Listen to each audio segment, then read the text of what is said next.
When I read the script to Drive and trying to figure out who would do something like this, the only way to make sense of this is that this is a guy that's seen too many movies, and he started to confuse his life for film. He's lost in the mythology of Hollywood, and he's become an amalgamation of all the characters that he admires. So the driver might be a fan of the two other movies, and thus the callbacks to those films might be deliberate by the character. He might envision himself as a modern-day Clint Eastwood or Steve McQueen. As a stuntman, he dons the mask of the hero in the movie. He wears that same mask when he kills Nino, blurring the distinction between reality and film. The film is pastiche, but it feels like it's that way because of the film's hero, not because of the filmmakers. But even as the film draws heavily from these other films, it sets itself apart at the same time with its distinct mood and feeling. La Samurai is cold, with heavy uses of grays and browns in its color palette. The driver jettisons an overt style for more of a grounded and gritty aesthetic that was more popular in action films in the 1970s. Drive, however, is all style. It's filled with saturated colors, neon lights, sodium vapor streetlights, and heavy doses of orange and teal. It's a beauty to look at, and the person you can thank for this color explosion of a film is the movie's colorblind director, Nicholas Winding Refn.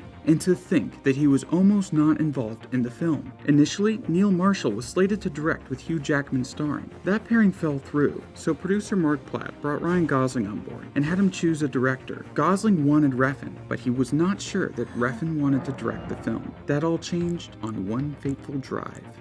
Can you drive me home? Yeah. You tired? Yeah. I don't think he wants the job. Ugh. Turn that up. And I can't fight this feeling anymore. I've forgotten what I started fighting for. Don't you get it, Ryan? This is Drive. It's driving around at night and listening to pop music. This is the movie. So, are you in? I'm in.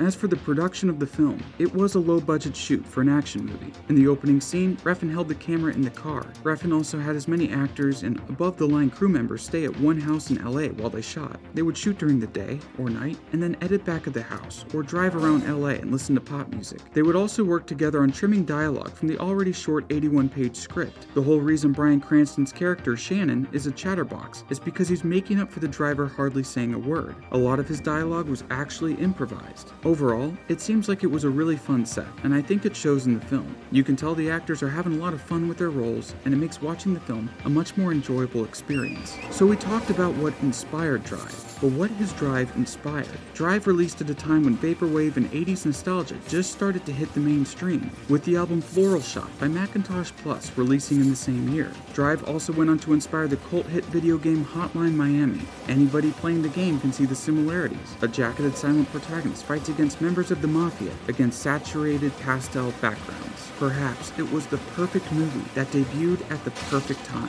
which can begin to explain why it's still a popular film almost 10 years later.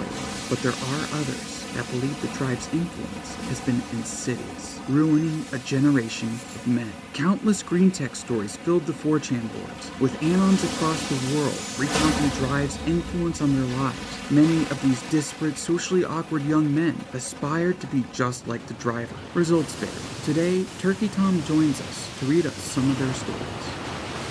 2011. Watched Drive like once. Try to act like the driver. No money for a jacket. My lobster sweatshirt will suffice. Wear it backwards so it matches the scorpion in the back. Get invited to a party by some acquaintances. This is my time to shine. Girl stands next to me.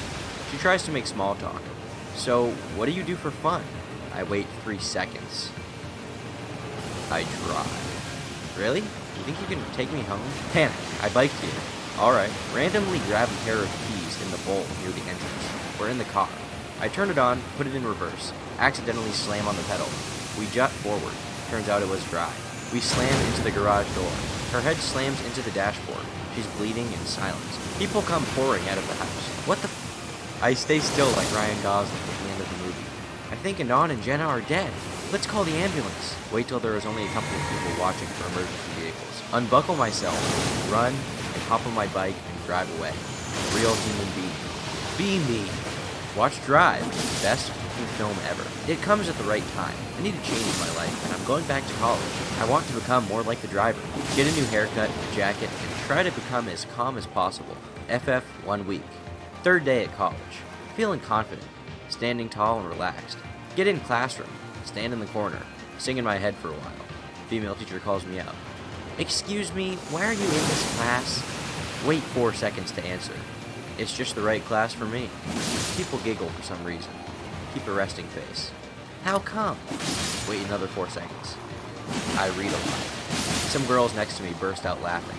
Not again. .jpg. I try keeping my cool so that they think I don't crumble under pressure. You're in the wrong class. It's marketing analytics. People still laughing. Realize I'm in the wrong building. I'm probably as red as a tomato by now. Trying my hardest to keep a calm resting face. Yeah. Leave class slowly without a reaction. Feel the tears behind my eyes as I go home in my bike. They're talking about you, boy, but you're still the same.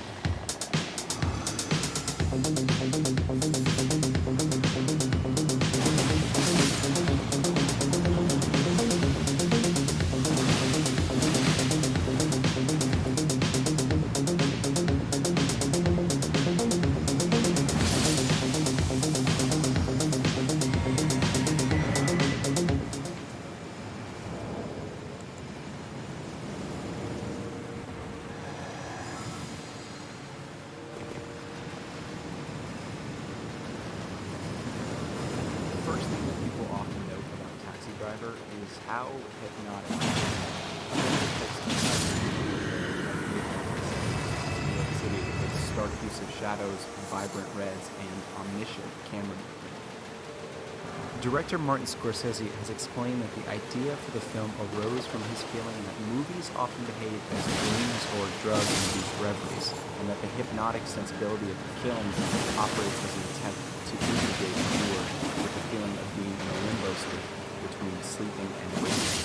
In writing the script, Paul Schrader has cited the diaries and assassination of Arthur Bremer as inspiration for Travis's destructive ambition, as well as Dostoevsky's Notes from the Underground, in which an isolated and bitter narrator delivers rambling monologues, much like the diary entries that are ever present throughout the film.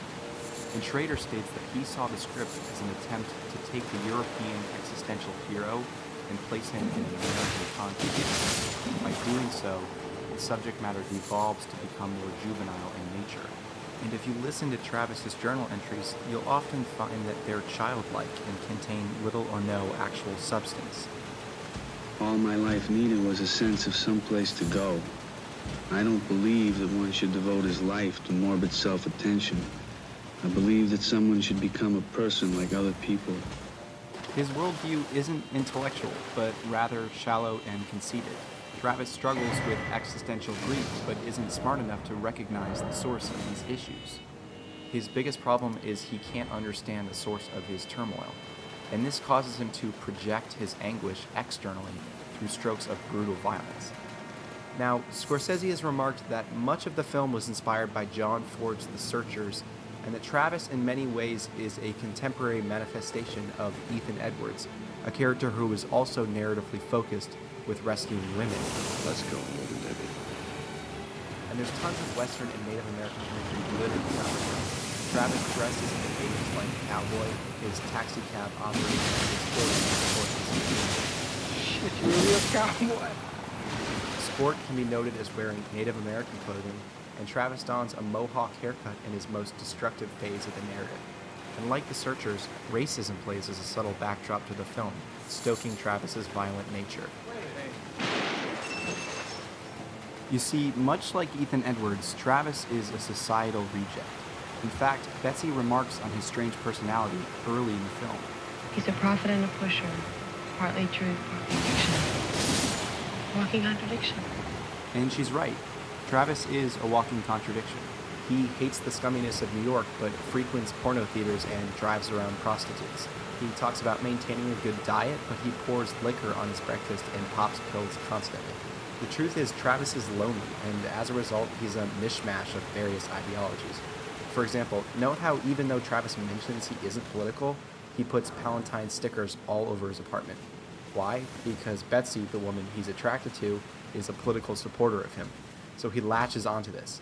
His whole courtship with her is based around this notion that Travis is desperate to fit in, to reassimilate himself into a normal life after his time in Vietnam. And this segues into what I want to talk about, the women of Taxi Driver. because this film is at heart about Travis's relationship with these two women. And whether it be the violently sexualized world of Iris or the politicized superficiality that Betsy surrounds herself with, the lives that these characters lead are paralleled and furthermore mirrored by Travis's clouded attempts at heroism. So let's begin by looking at Betsy. She is first introduced to the audience in an angelic manner, as a woman who is pure. Travis remarks on this in one of his first journal entries, saying, They cannot touch her. and notice how this shot in specific makes an overt attempt to display the distance between the two. Travis only looks at her from afar, as if window shopping on a lifestyle that he can never truly be a part of. But while Betsy is pure, Iris is anything but. She's dumped into Travis's car like a lost child. Come on, miss. Get me out of here, all right? But for Travis, the bridge quality between these two women is the men in their lives.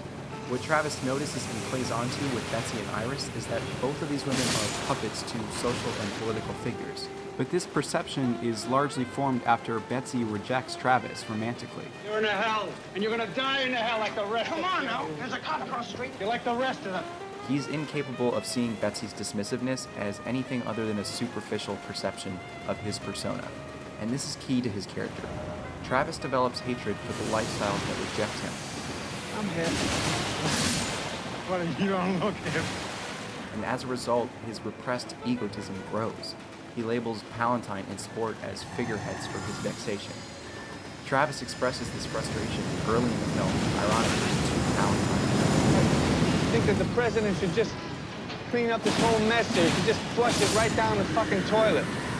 And Palantine's reaction is to feed him a political limerick, to flex his personality. Well, I think I know what you mean, Travis. But it's not going to be easy. We're going to have to make some radical changes. Damn straight. Now, if you compare this scene to the one in which Sport is first introduced, the framing demonstrates just how different these men utilize their strengths. Palantine was in full view in Travis's cab, using his power of speech and charisma. Alternatively, we aren't shown Sport's face. Only his torso is shown through Travis's window. And Scorsese frames this strategically because Sport is a man characterized by his physical qualities, whereas Palantine relies on charm. And this contrast of physicality versus personality is demonstrated in other ways throughout the film as well. For example, take this scene in the beginning of the film with Betsy and Tom. That taxi driver's been staring at us. Notice how when Betsy is initially bothered by Travis's presence, she sends Tom, her guardian, to verbally excuse Travis. Hey, you're blocking our doorway. You think you might want to move the cab? She uses politics to dismiss her problems. On the other hand, when Iris is bothered by Travis's presence, she grabs the arm of a man to protect her. Want to take a walk? And so these themes of status and masculinity begin to sink into Travis's psyche, triggering his destructive stage. He decides that he must defeat Sport and Palantine in this pseudo-westernized battle in order to give his life a sense of purpose, as he puts it.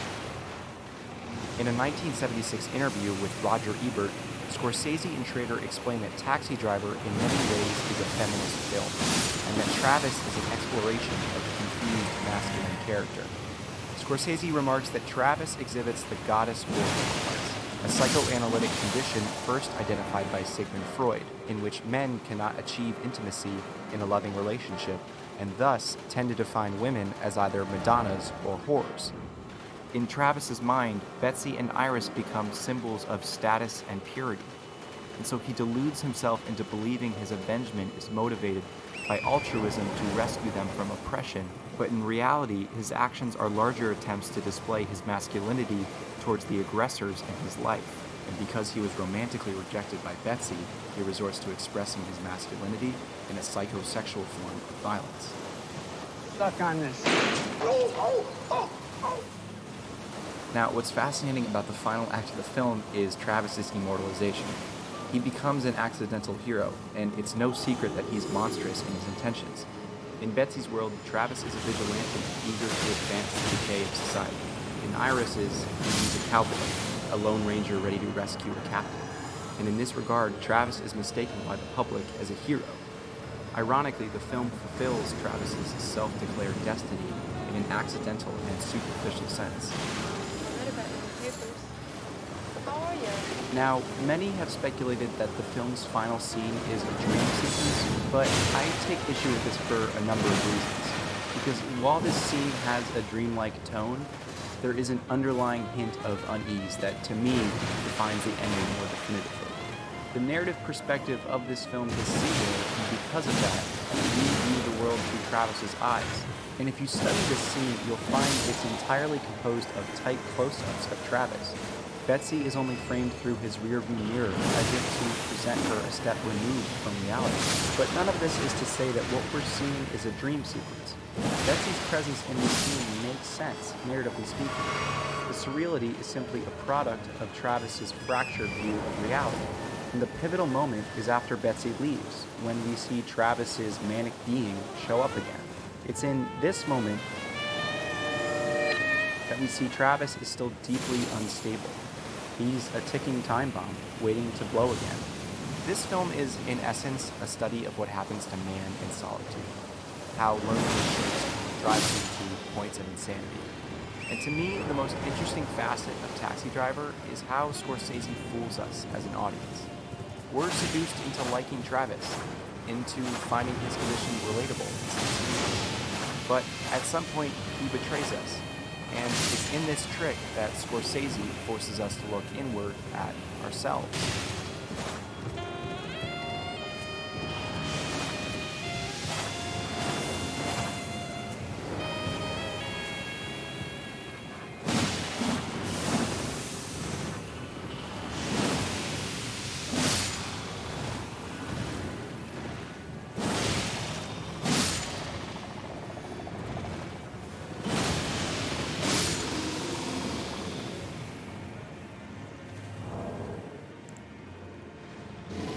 She's reviewing Godar's movie, and she says it's as if a couple of movie crazy young Frenchmen were in a coffee house, and they've taken a banal American crime novel and they're making a movie out of it based not on the novel but on the poetry that they read between the lines. And when I read that, I was like, that's my aesthetic. That's what I want to do. That is what I want to achieve.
Three movies that if I were going to be like trapped on a desert island and I could go to video archives before I was going to get trapped on a desert island, what three movies I would take with me? One of the movies would be Brian De Palma's Blowout. John Travolta, by the way, gets one of the best performances of all time in this movie. And he just went into this.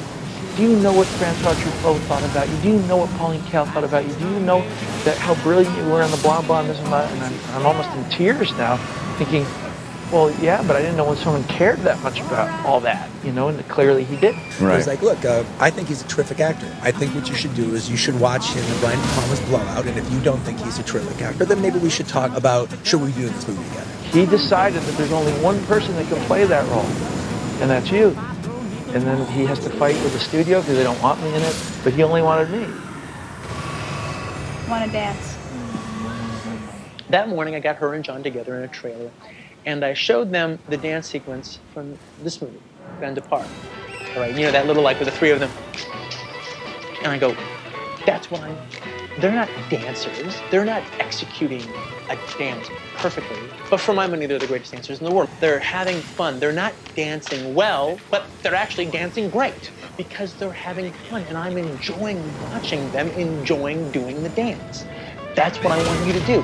And they both got it. They just, once they saw that, they just, okay, I know exactly what you want. Let's do it. When Vince twist, I wanted him to be kind of rich.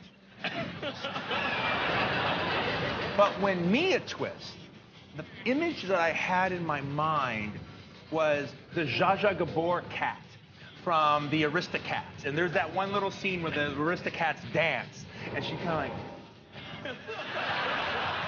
He's talked about how he loves certain scenes, classic scenes from other movies, and what he's done is just throw one after another.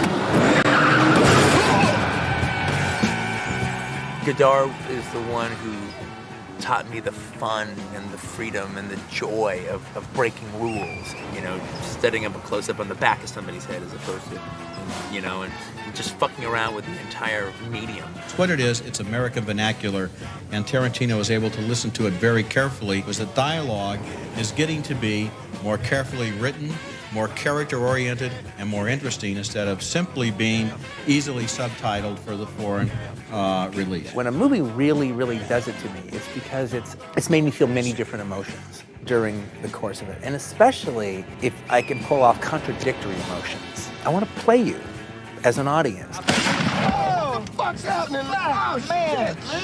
I want to be the conductor, and you're my orchestra.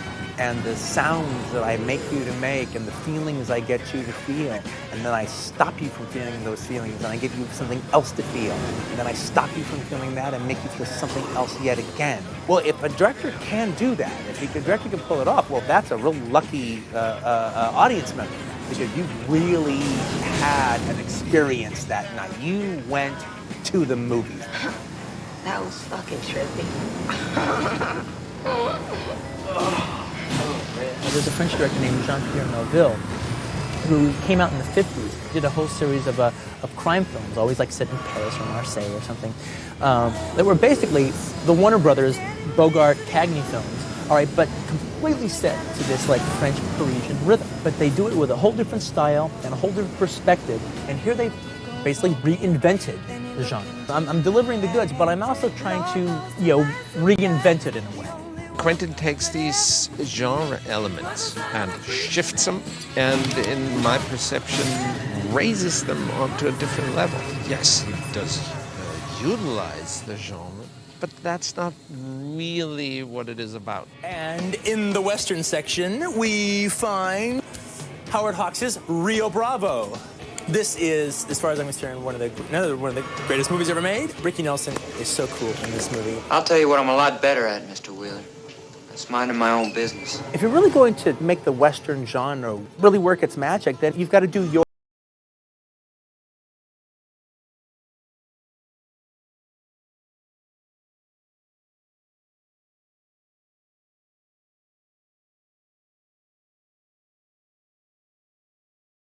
cool bit because actually Franco Nero's in the movie, and it's a sequence where we actually have the two Django's in the same frame, both Jamie Foxx and Franco Nero. I have Franco look at him, look him up and down, ask him his name. Jamie says Django. Can you spell it? And then he spells the whole thing. And then after he gets through spelling it, I had him say, the D is silent. And then Nero looks at him and says, I know. Little meta movie moment. I'm not really a big fan of the art film Western.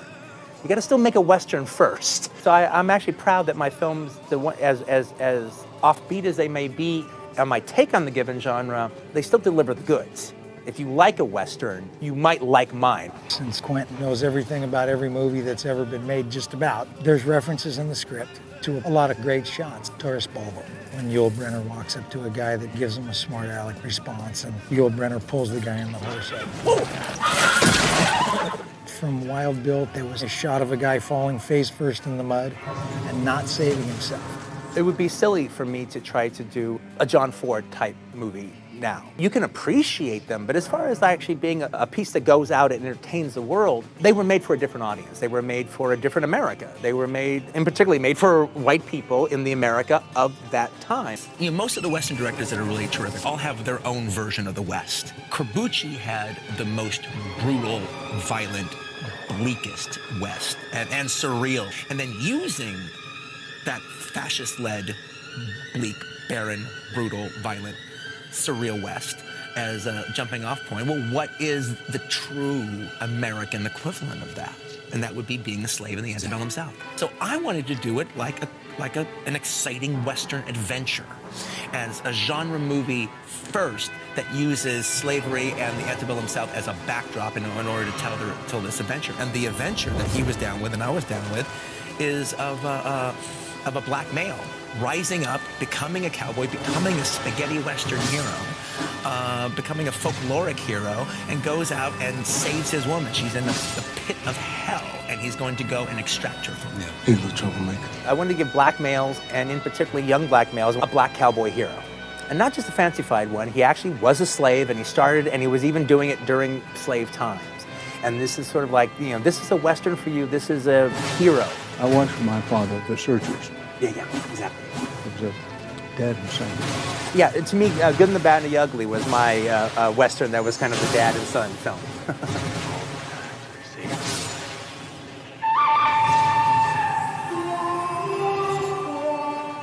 I think the conceit of the film, which I think is fantastic, is Uma Thurman is Clint Eastwood in The Man.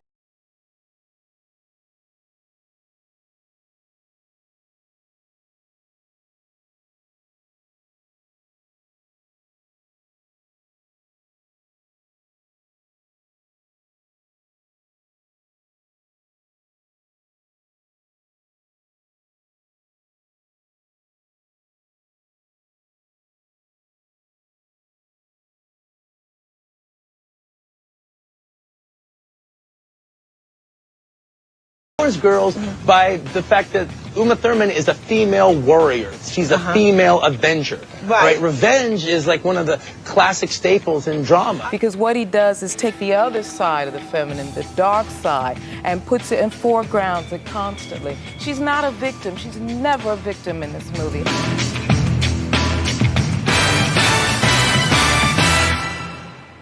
I don't think Roots actually aged that well if you look at it 30, 40 years later. The thing that really gets me about Roots is you watch this whole thing that's on for 16 hours or something, and you're actually living the lives of these people and putting yourself in that place. And if you remember the last episode of it, Lloyd Bridges is one of the most hateful of all the racist guys in the movie, and it has Chicken George, played by Ben Vereen, who's one of the guys that you've been following the most. At the end, they have Lloyd Bridges, and they tie him to a tree, and Chicken George is going to whip him. He's going to give him a peeling, the end-all peelings. And you've been waiting 16 hours for this. And naturally, he does the thing that they normally do in these movies. No, I can't do that. That would make me as bad as you. And he said that all over America. 100 million people said, no!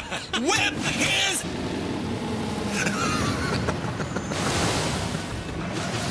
He had it coming. He had it coming. It's about time for some payback. Well, you don't have that problem. You get paid. You get paid.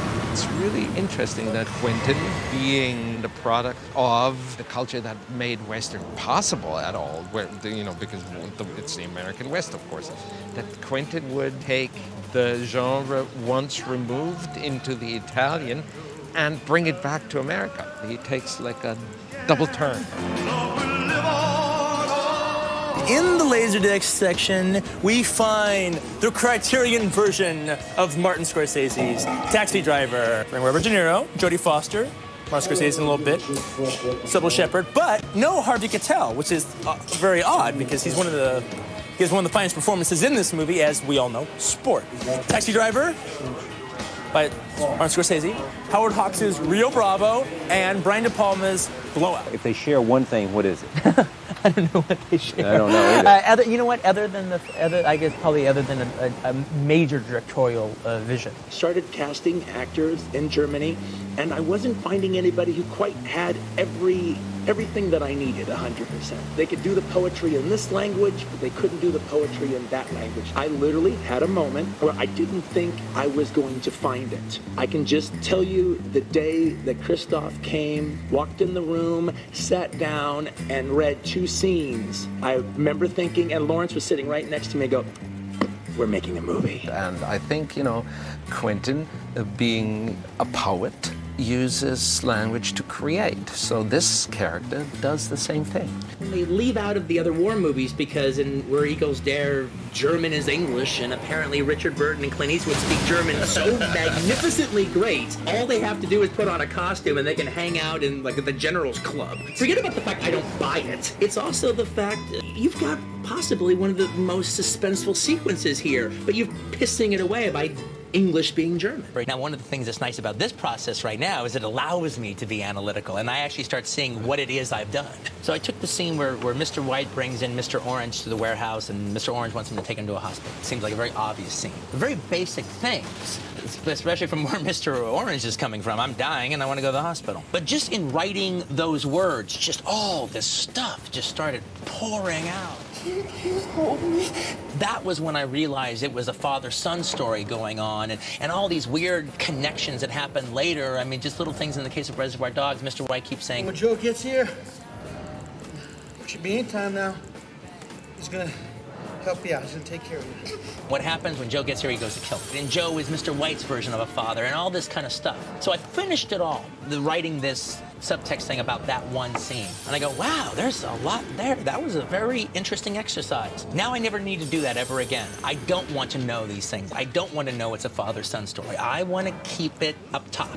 I want to keep it about the scenario, because now I know it's there. When you go to a movie and you see a certain sequence, and if there is real cinematic power, there are certain filmmakers out there that you feel were touched by God to make movies. It'll be a combination of editing and sound, and usually it's like visual images connected with music or something. But when those things work and they really connect, and an example could be the final gunfight sequence in The Good, the Bad, and the Ugly. It's just like you forget to breathe. You are really transported to a different place, and music doesn't quite do that on its own, and novels don't quite do it, and a painting doesn't quite do it. If you're in a theater and you're sharing the experience with a bunch of other people, it's just truly, truly thrilling. I saw Quentin direct, and it was the most exciting, exhilarating thing I've ever seen. He loves his actors. There are only 3 of us in the whole scene, and he's focusing with delight on his face. I'm very lucky to have worked with some monumental directors. I mean, George Stevens, John Ford, Hitchcock. But I noticed about Quentin immediately. I've never met such a passionate young director. I think Quentin, by his sheer outrageous going against the rules and making something exciting, will stand out more than any of the people I've told you I admire. Now, the violent intensity of Pulp Fiction calls to mind other violent watershed films that were considered classics in their time and still are. Hitchcock's Psycho, Arthur Penn's Bonnie and Clyde, and Stanley Kubrick's A Clockwork Orange. Each film shook up a tired, bloated movie industry and used a world of lively lowlifes to reflect how dull other movies had become. That, I predict, will be the ultimate honor for Pulp Fiction. Like all great films, it criticizes other movies. If you just truly love cinema with enough passion, and you really love it, then you can't help but make a good movie. When you're pleased to think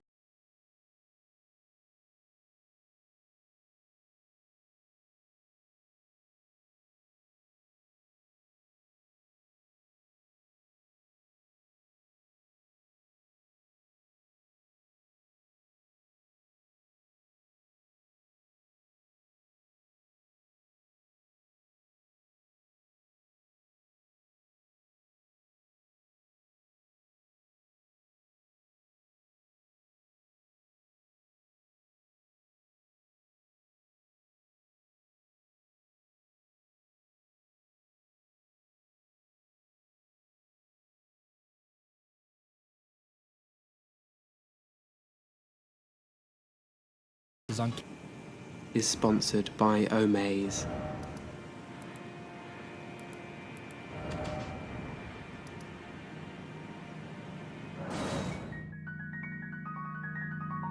Surviving in the deep sea is no easy task. With fierce competition, no sunlight, and scarce food and nutrients, organisms at these depths have developed a number of peculiar lifestyles in response to such an extreme environment. Nearly all nutrients in the depths are supplied by debris that fall down from the surface waters. The food webs are sustained only by a slow drizzle of organic particles and detritus, known as marine snow. It isn't much, but it's enough to sustain scattered communities of detritivores who rely on this organic matter for food.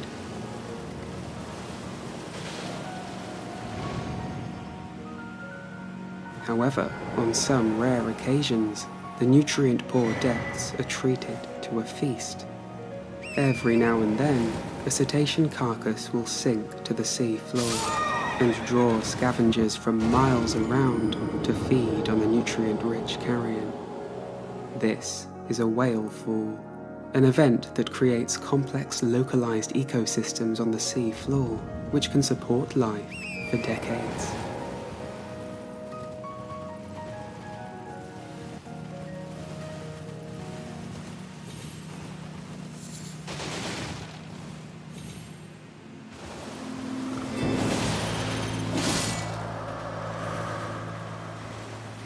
As a whale dies and sinks, the carcass provides a sudden concentrated food source in the otherwise food-poor abyss. In fact, when whale pool ecosystems were studied in 1988 by a team of researchers at the University of Hawaii, it was estimated that the sedimentation of a decomposing 40-ton whale carcass provides nutrients equivalent to 2,000 years' worth of material that falls as marine snow, for an area of 50 square meters.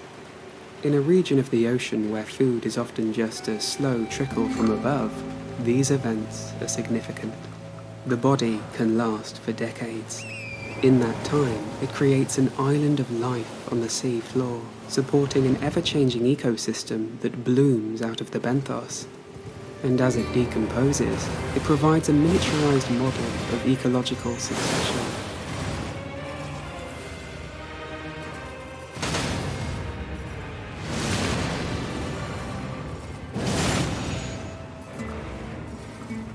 In much the same way as life on oceanic islands sees a change in its communities over time, the stages of whale decomposition support a number of different scavenger communities. And just like islands, whale falls are hotspots of adaptive radiation, the process in which organisms rapidly diversify from an ancestral species into a multitude of new forms. This is because the new resources provided by whale falls alter the way in which deep-sea creatures interact with one another and open up new niches for organisms to occupy. As a result, many new species that appear to be specialized to living exclusively at whale falls have been discovered during recent studies. These findings suggest that whale falls may help to generate biodiversity on the sea floor. Let's take a closer look at the complex, fascinating communities that gather at whale falls.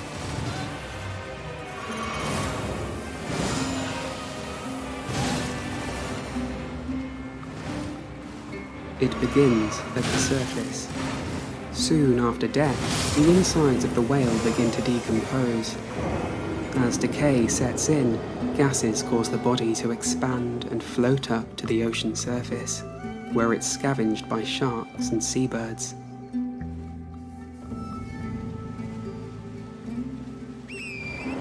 But once these gases escape, the whale's body begins to sink into the sunless void of the deep sea.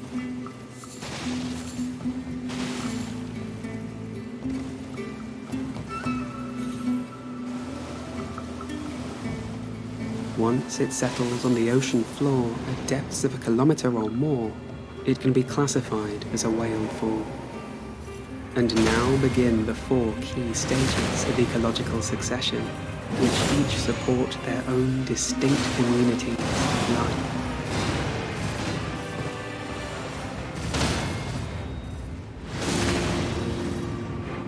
First is the mobile scavenger stage.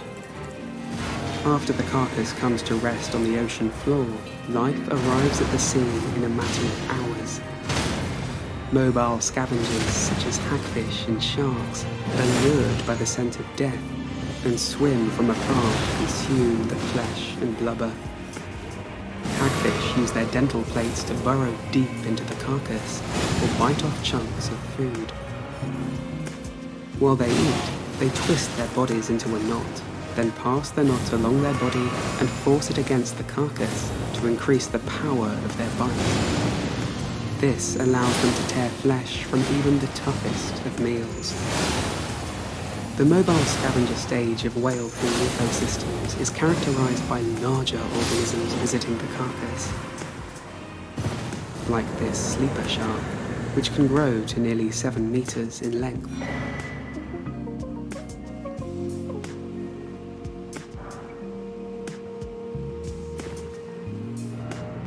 In a matter of months, the carcass is stripped clean down to the bone.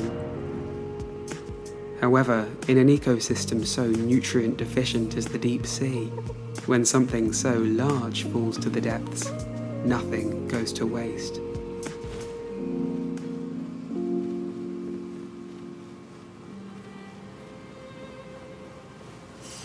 Now begins the second phase, known as the enrichment opportunist stage.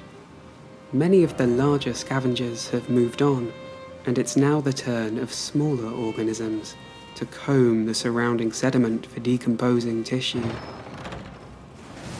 Organic fragments or detritus may enrich the sediments nearby for over a year.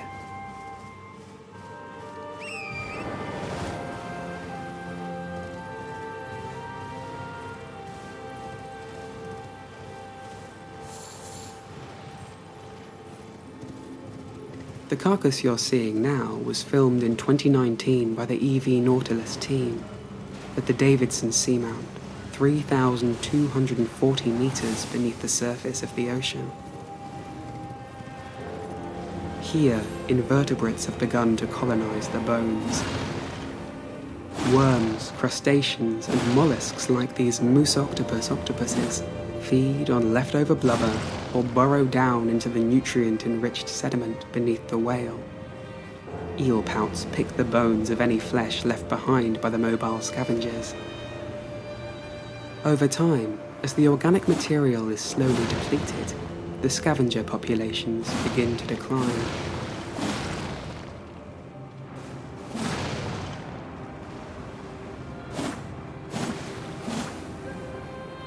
One year later, in 2020, the EV Nautilus team returned to the Davidson Seamount whale fall. What they found was a dramatically different scene, for it had entered the third stage, called the sulfophilic stage. This is by far the longest stage of a whale fall, for it may last for 50 years or more.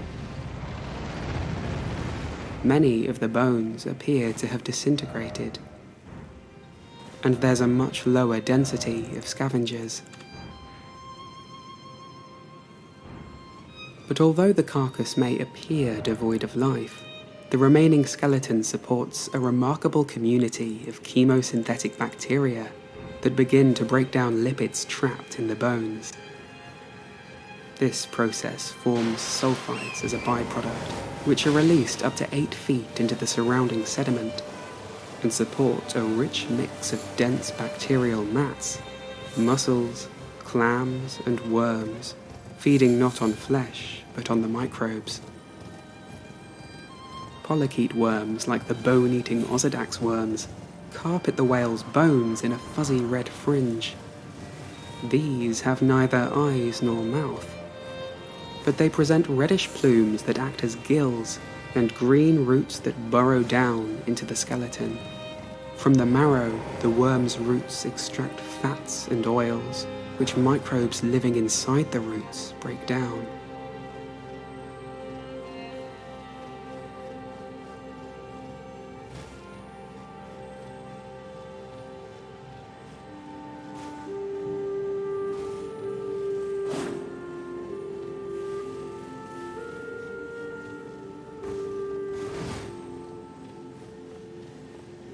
A fourth stage of whaleful ecological succession has also been postulated. Known as the reef stage, it involves the solid mineral remains of the whale bones, providing a hard substrate for suspension and filter feeders to inhabit.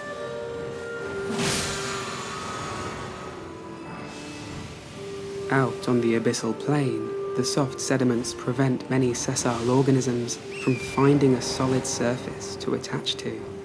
As a result, hundreds of years after death, a whale's corpse may still be able to provide islands of abundance at the bottom of the ocean.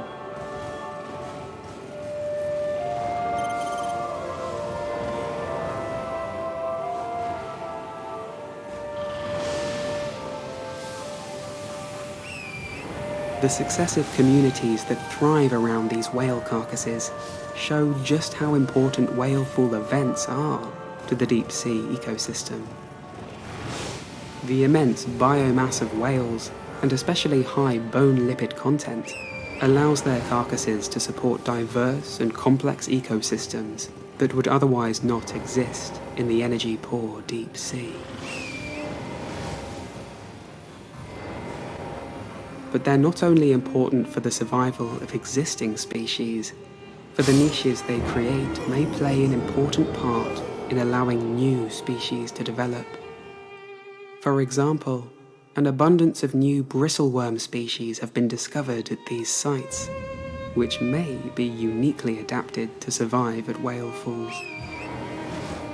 For species such as these, whale falls may provide evolutionary stepping stones to allow new lineages to adapt to new extreme habitats like hydrothermal vents and brine pools. This portion of the video is sponsored by Omaze, which has partnered with the charity After School All-Stars. Donate $10 and you are entered for a chance to win this Lake Tahoe dream house worth $4.3 million. Built with reclaimed materials and situated at the base of a ski resort, it's the perfect place to hike, explore, and spend your summers kayaking in crystal clear waters. Donations support ASAS and their work to provide free, comprehensive programs and essential resources for low-income US students and families. These programs help to improve in-person and remote learning and serve as a tool to amplify student voices. For your chance to win the Lake Tahoe Dream House and support a great cause, go to omaze.com/naturalworld.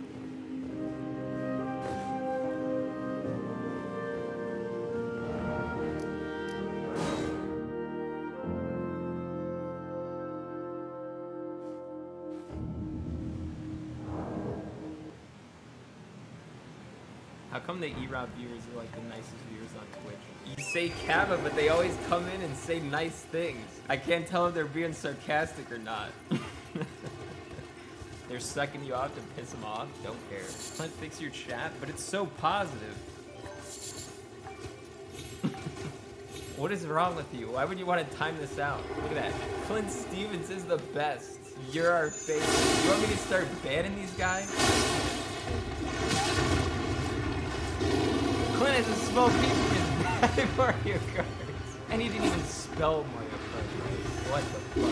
It's so easy when you stream and pick out like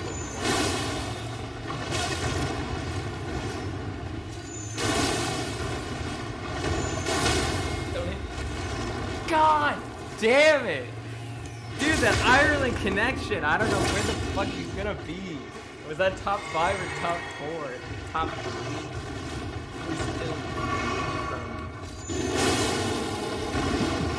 Would be first every race without sniping. I would work at McDonald's. Would never work at McDonald's. I'd rather work at a fast food place than like. I think a fast food place. I will never eat at McDonald's again. No, you can eat sometimes at McDonald's. It's alright.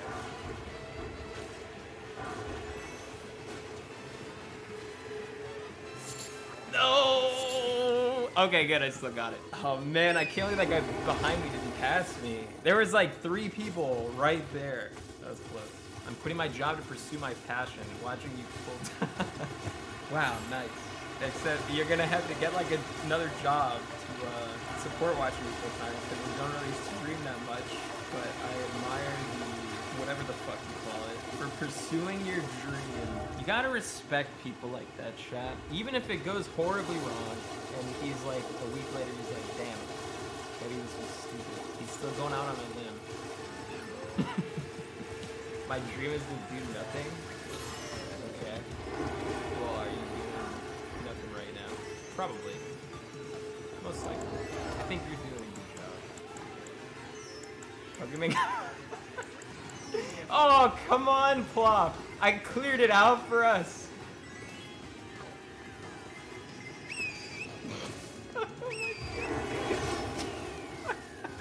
Was that top 3? Dude, blame Lemony for that. That's not my fault. That's not my fault. I tried to win. What do you want from me? I'm playing for the best place I can get. I have so many fucking rifles. You're not gonna settle. Truth. You're such a dick. You just don't like seeing someone else happy. You just can't live with yourself. You're just in pain.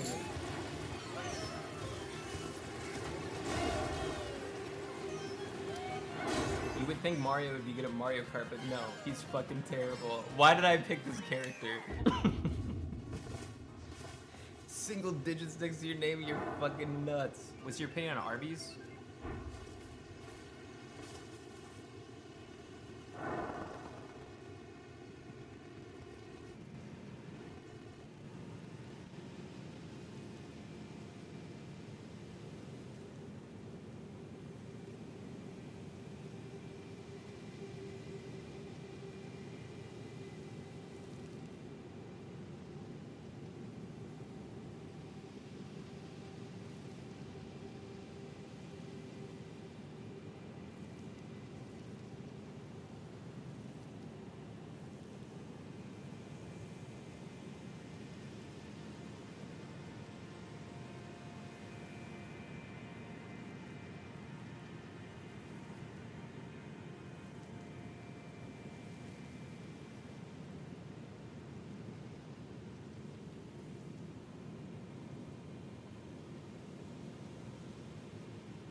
Jersey, what cookie do you want?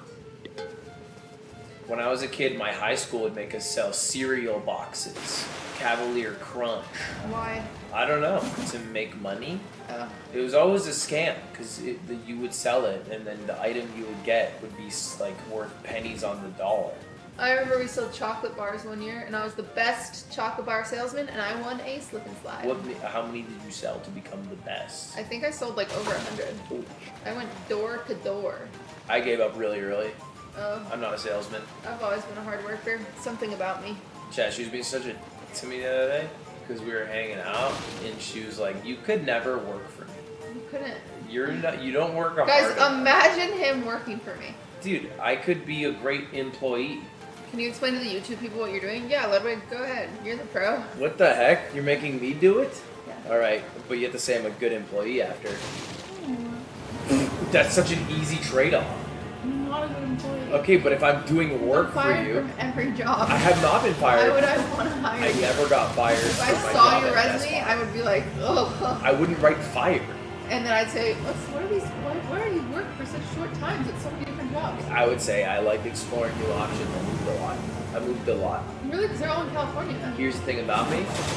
Those periods not there, I was actually fostering 4 kids. Oh, so one of your posts talked about you seeing food. Is that why? Yeah. I called the reference. It was to feed my kids. Snapchat. My 4 Really? kids. So you think it's acceptable to steal? No. But take care of them. Where are they now? So, anyway, if you want to keep grilling me. Oh, yeah. Hey, how's it going, YouTube? Welcome back. I'm Ludwig, the father of 4 deceased children. And I have with me today all the Girl Scouts cookies in the world. And me and Cutie Cinderella are going to eat them all and rank them. Starting with Samoas. Oh, this one's a bad one. I'll take it. There's no caramel on it. Oh, is that what makes it bad? Samoa!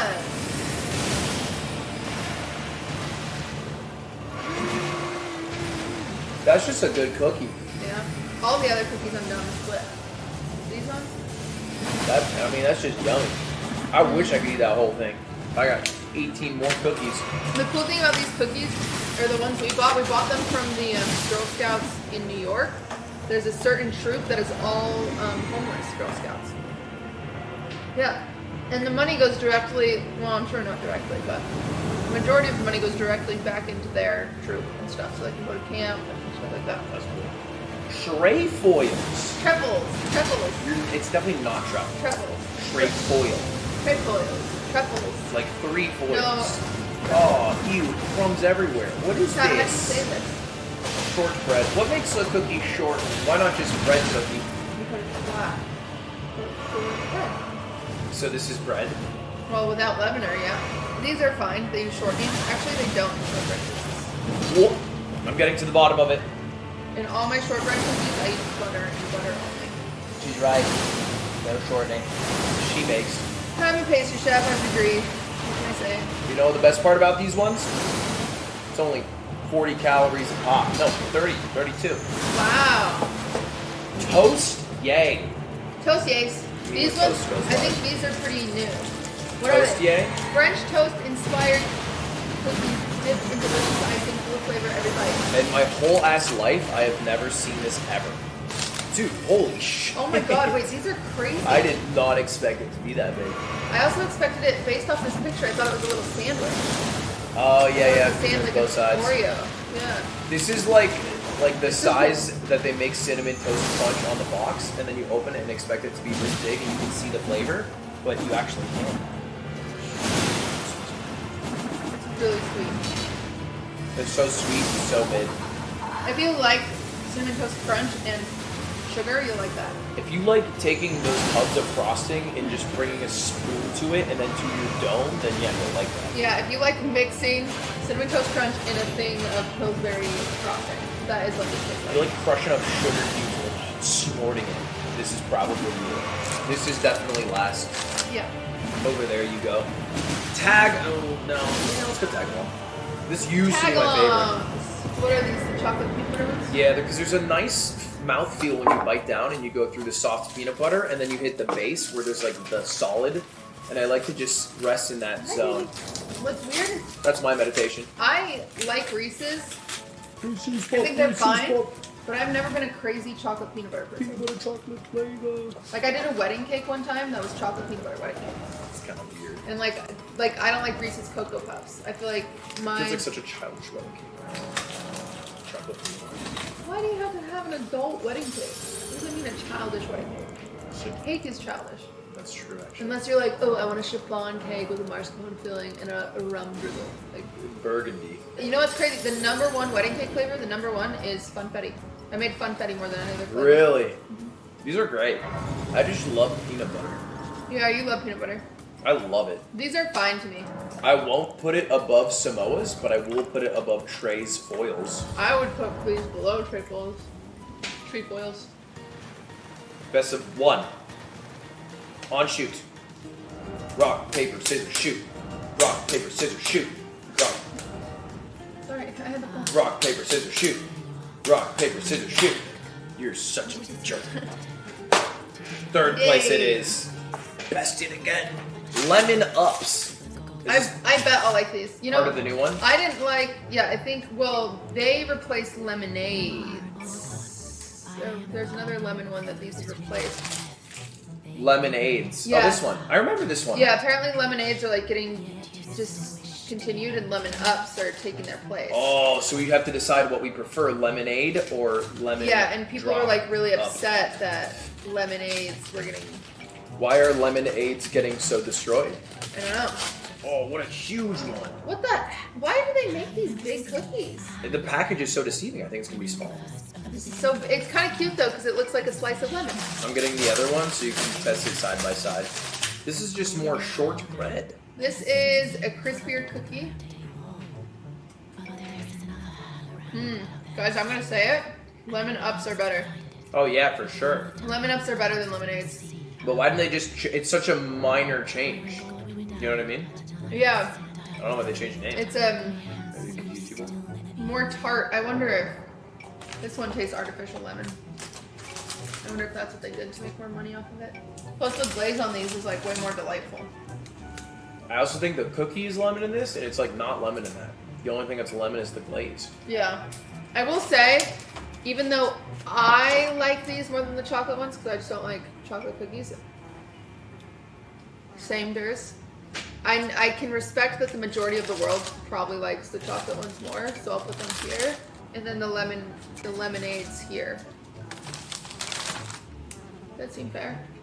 Okay. Very fair. Girl Scout cookies have their first gluten-free cookie. Whoa! Big deal. We're excited for these. Caramel chocolate chip. Caramel cookie. chocolate chip. I have a feeling these are not going to be good. Wait, because it's a normal chocolate chip cookie without gluten, right? Yeah. Don't they normally have gluten is what I mean? Cookies? So it's going to be worse than like a normal cookie. What I just said. I know. I'm just sad about it. I just said they're going to be, I have a feeling these aren't going to be very good. All right, these look like Famous Amos cookies. Oh, yeah. Those are good, though. I do love those. But we'll see. Oh, no. Yeah, these are not good. That sucks. That is really bad. They just got a rank taste. Yeah. I don't even know what to call it. But the moment it entered my mouth, I was like, not for And me. the texture is bad. It's like a pre-stale texture. Yeah. Yeah. Like it's been out for a day. Yeah, these are worth. My utmost thanks. With this, Godwin can take his rightful place as first of the dead and claim a second, illustrious life. You are our true champion. And though I can't be of any use to you, can I hold you tight? If only for a moment.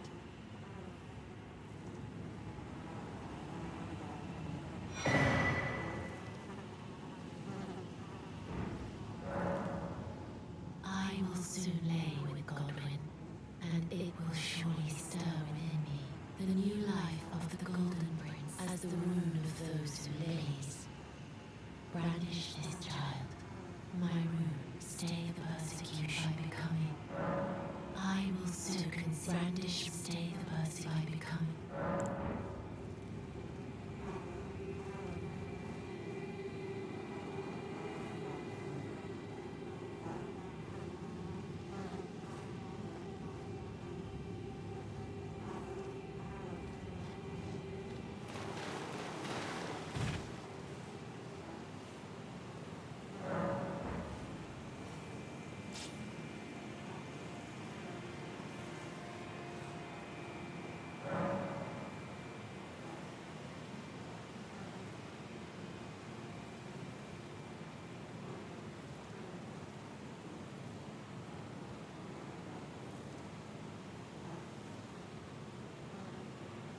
One task you like.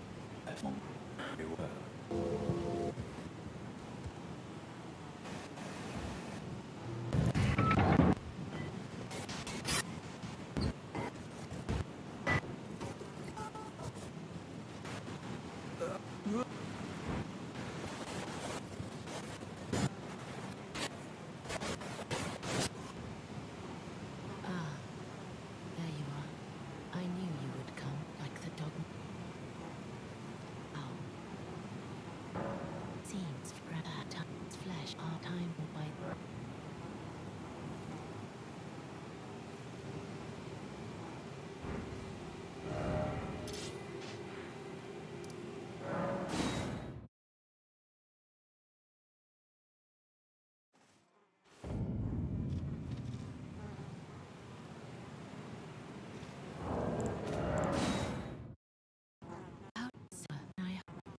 The dismayed hour.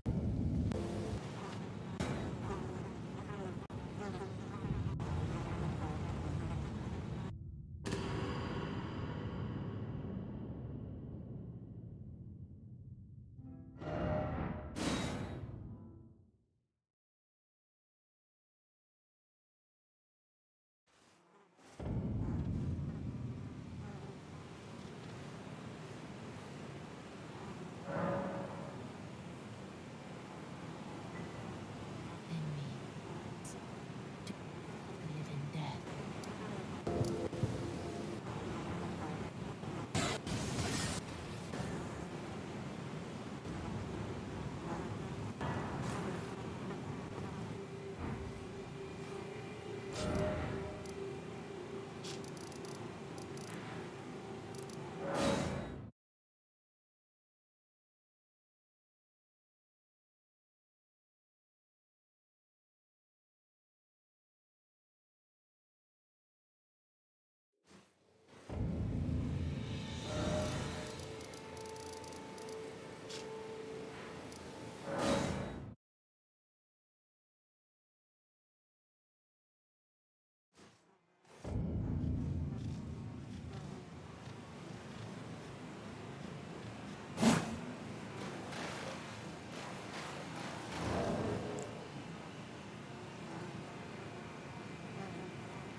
Brandish the three cup.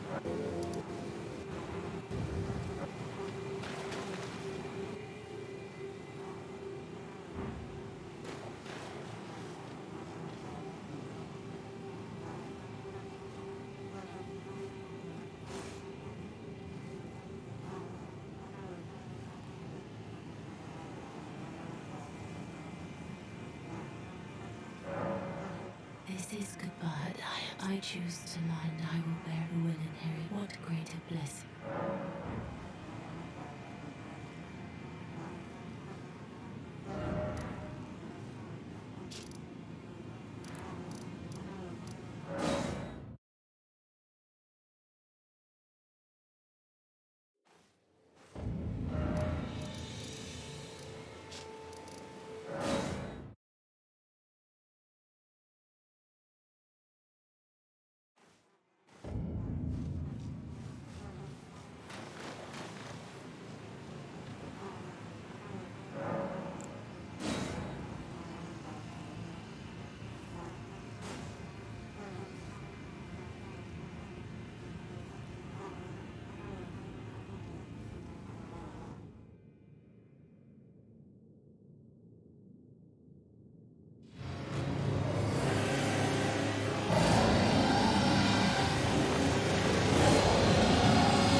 How come the E-Rob?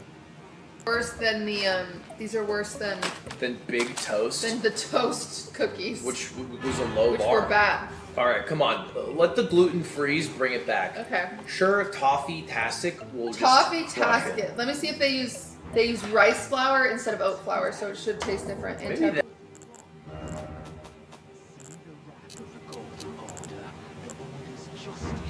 Writ in blood. This is what's become of your precious witch. Naught but expired meat and bone. This is a proper death, O Prince. Look at this rotten whore. No more children can be got from this useless flesh. Behold, your mother is dead.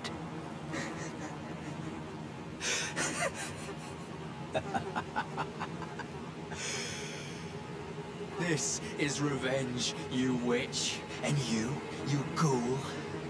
This is the wrath of D. Ah, hello.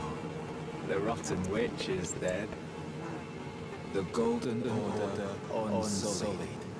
Now I can look my brother Darian in the eye. Honeyed rays of gold, deliver my spirit.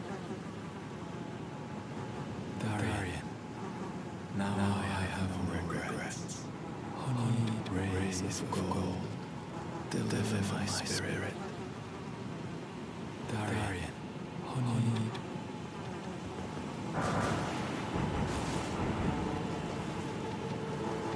Darian, honeyed.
Darian, now honeyed ray.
Is that what was weird? The oat taste? Yeah.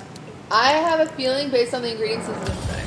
Toffee-tastic gluten-free, rich buttery cookies with sweet, crunchy toffee bits. Much better texture. It was great. Lots of toffee. Toffee's just gluten-free, right?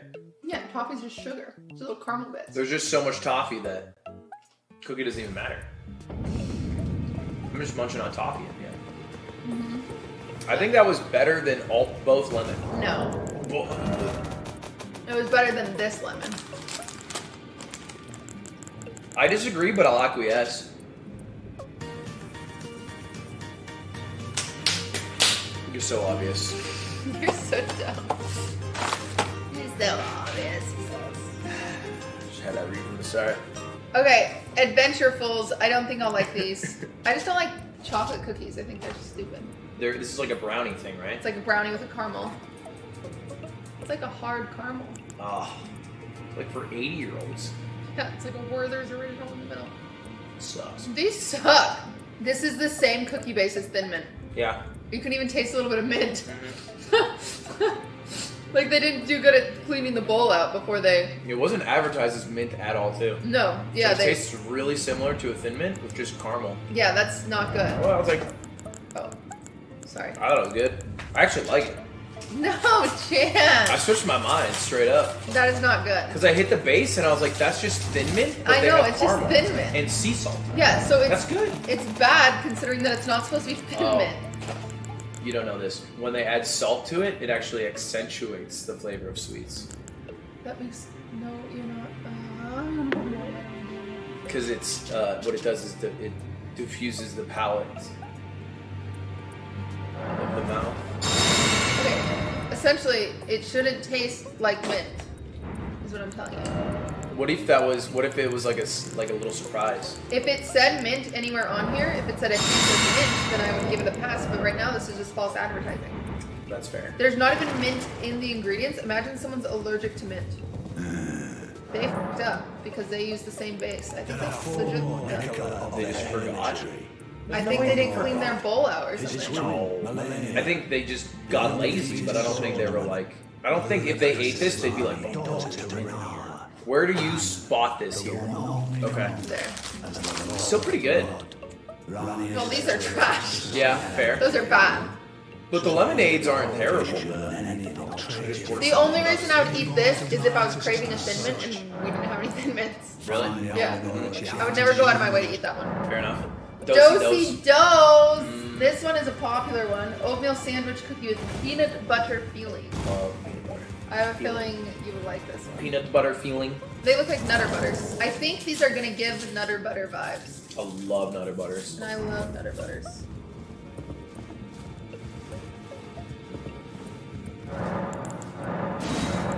Yeah, it's a Nutter Butter. It's like they took all the fun out of it. It's worse than a Nutter Butter. Why? I think the shell. The cookie. It is, the cookie's a little thick. It's really thick. If the cookie was thinner, it would just be a Nutter Butter. This is just a worse Nutter Butter though. But I mean, Nutter Butters are gas. Like I would throw Nutter Butters right here. I think I would put these guys up here. Above Tagalong? Yeah. Are you, how about you like rethink for a moment? No, because I would eat a second one of those and I wouldn't eat a second tagalong. Really? Yeah, but that's a personal thing because I'm not fond of chocolate peanut butter. So I can heed and accept that they go below the Thing is, it's unfair if we do RPS because I have you so read like a book. It would just be such I mean, we can do it if you want. Let's just try it. Let's just try it. So, like I said, and we can keep it here if you want. If we're going by the rules, I mean, I'll swap it. If we're gonna go by the rules. I'm just mad because you think you're so cool right now. The old rock. He thinks he's so cool. Boneheaded. You think you're cool now? Camera, no, please, not a camera. No. Oh, and tickling gets evolved. He's not cool all of a sudden. I am doing very well. Can you get the one? Tugging on my toes. Please.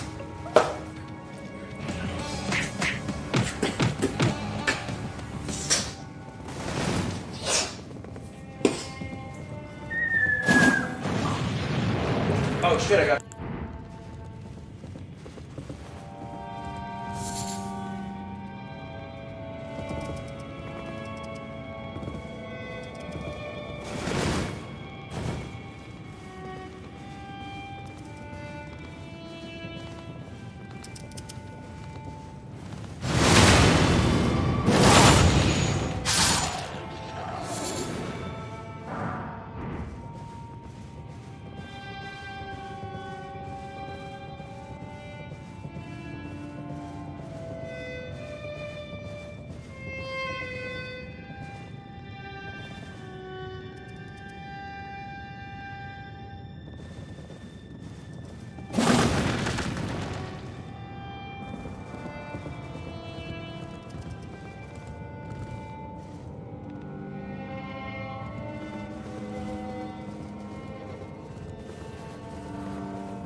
Thin Mints. Thin Mints. Oh, it's so dry. Why do people like Thin Mints? Because you can just keep popping them. They are so dry. I like them. I would put them after trefoils because I prefer a shortbread cookie, but I also understand that they are one of the most popular. So you think they're better than Do-si-dos and tagalongs? I don't, but I'm already conceding because I would eat a tagalong. I don't think I'd go out of my way to pick out a Thin Mint. You put Thin Mints there, people are upset. Right here? Yeah. Yeah. The world is upset. But you don't make a tier list because you want to make people happy. You make it because it's honest. You agree with that? No, but I really like mint. I eat after 8s for fun. I have a box of them. Chat, do you even know? Do you even know what after 8s are? This is it, chat. It's a minty little treat that you're supposed to have after 8 o'clock. It's actually really bad. You shouldn't have it. Why? The box is open for a little long. You know, it's just fondant in the middle. Did you know that? What? Yeah. All right. Well, this is the final tier list. The worst cookie, the gluten-free caramel. Number 10. Caramel chocolate chip. The caramel chocolate chip without gluten. Number 9 is the toast yays, more like toast nays. That's what I'm saying. Eat this guy's toast. I hate you. Don't do that. Next up is lemonades. 8 is lemonades, more like lemonades. Next is Adventurefuls. They're just like minty for no reason. That's why we don't like them. And then Lemon Ups. Lemon Ups are good. Now we're in the... Oh, there's 11 this whole time, not 10. I think when you start at Lemon Ups, that's when it's like, it's kind of good. Any of these cookies? Yeah, any of these cookies, they're pretty good. You know? We have them in the house. Toffee-tastic. I'm eating. Well, we do have them in the house. Toffee-tastic, Great. followed by Thin Mints. I know that's... I wouldn't have put it there. Don't direct your hate towards me. Do-si-do. Tagalongs, trefoils, and the number 1 cookie, undisputed, the Samoas. Samoas are goated. They are the best. We did freeze the Thin Mints before eating it. I know the rules. And to be honest, I am a Thin Mint right here guy. I think it's above tagalongs. I said we should put it there. I know, but you wanted it there. And you want me to get canceled on the internet. Yeah. Yeah. And I didn't want to beat you at RPS again, even though it'd be very easy for me, because I'm much better at you in the game. Oh, well, I don't do it for nothing. It needs stakes behind it, otherwise you're going to play different. You're going to play too loose, so maybe later. You've tried. Doesn't really mean Because it much to me. seems like you have a lot of confidence right now, and I just think you're wrong. Alright, fine, I'll do one. I'll let you win one. There you go. Don't act like you knew. I mean, I knew it was coming. It was pretty obvious, babe, from the start. It's pretty obvious from the start. You know what all the options are. You can choose any outcome. So much sugar, huh? It's also so weirdly huge. Ryan should have do you been want gay. to do That's the okay. lemon off? There's 2 lemons. Oh yeah, there's 2 lemons. And one of these have been discontinued. You can just decide which one. Really? Yeah. Lemonades and lemon ups. Maybe the naming. Yeah. Yeah, it was a different time. You know? The 80s. Yeah. Reagan was involved. It's different. I am a risk taker, it says on my cookie. That's a nice message. They have messages. I get paid less than men. That's sick. Probably it. This one just says I'm positive. Yeah. On the lemonades. Lemonades, it's weird. Make new friends, but keep the old. Some are silver and the other gold. A circle's round. It has no end. That's how long I want to be your friend. You're sitting there comfortable in your house with your oven on, chilling. What is Almighty doing? This stupid idiot is sitting here like...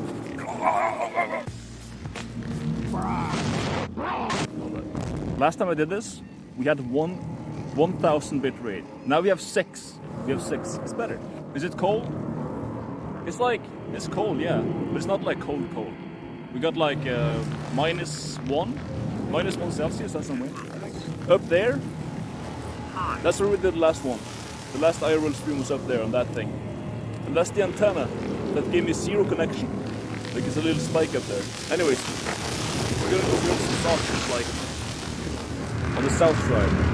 That way. Preferably somewhere that like someone else already has done it. Feed camp? There we go. Look at my shoes actually. They're super scuffed. There's like a hole here. You can see straight through it. They're like 6 years old. Listen, I'm gonna go make a campfire. I put on the shoes that I care the least about today.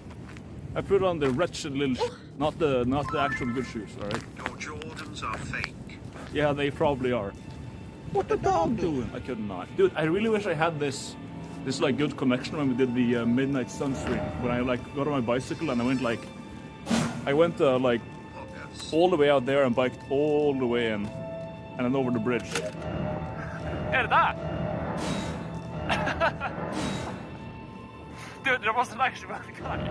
Also, what like perspective do you prefer? Do you prefer like seeing what I'm seeing or just seeing my face? Like this, or a little bit of... Jersey, what cookie do you want? When I was a kid, my high school would make us sell cereal.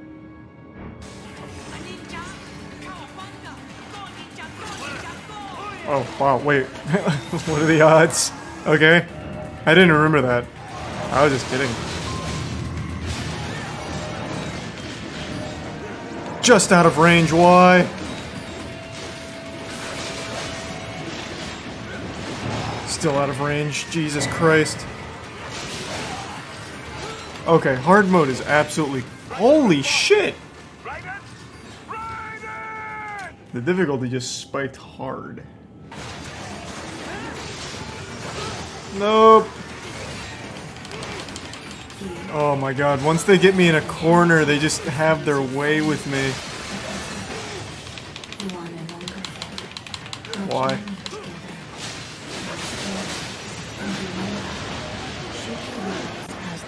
Wow, that was tough. Holy shit.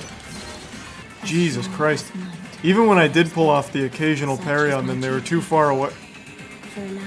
Oh, they were too far away for it to actually hit. My companion. Goodbye. No. Torrent. So you ran. That's sad. No child should have their organs harvested. I don't know if that's a hot take or not, but I'll just say it.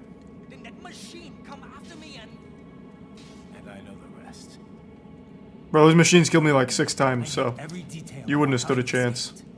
Unlucky? This is what it is. Here I come. Master of Stealth strikes again. Oh. Why?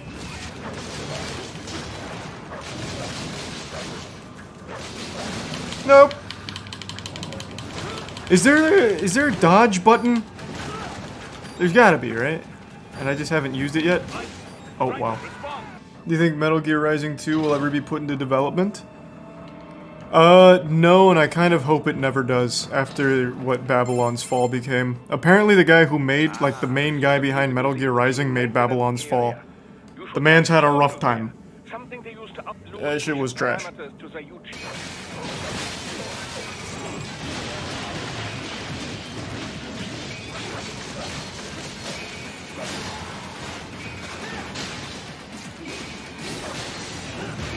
There we go.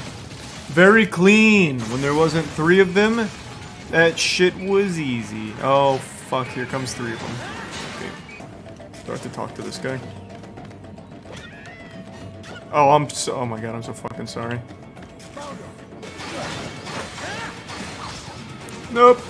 Oh, what an asshole. Jesus Christ. Okay. These guys popping off. What? Okay. What the fuck, man? I just want to sit here at the same and basically holy shit. At the earth here and talk to Millicent.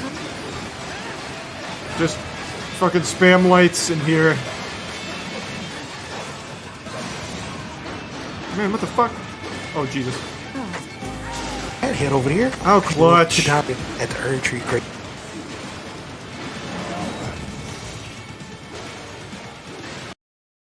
Hill, right outside of the Grand Lift of Dectus. You see something pop up right there? It's a full step-by-step guide to get that opened up. After that, head over here and talk to Millicent. Meet again. In truth, it's been smooth sailing for me. The scarlet rot has stilled since last we met. As such, I've been able to continue my journey, though rather vexingly. I realized that if I still had my sword arm, I could have aided you in battle. That opened up. After that, head over here and talk to Millicent. Ah, we meet again. In truth, it's been smooth sailing for me. The scarlet rot has stilled since last we met. As such, I've been able to continue my journey, though rather vexingly. I realized that if I still had my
Spawn in, talk to Millicent. Yeah.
Probably wasn't even worth finishing that with no health, because I'd already used the fucking health gel.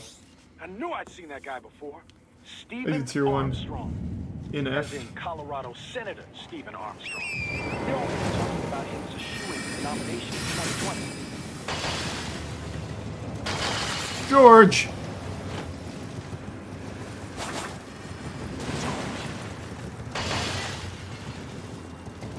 Chloroform? Yeah. Or an anesthetic in smaller doses. Too much of it. No! I'll kill him, I swear! Attaboy. That's some Detroit urban survival training right there.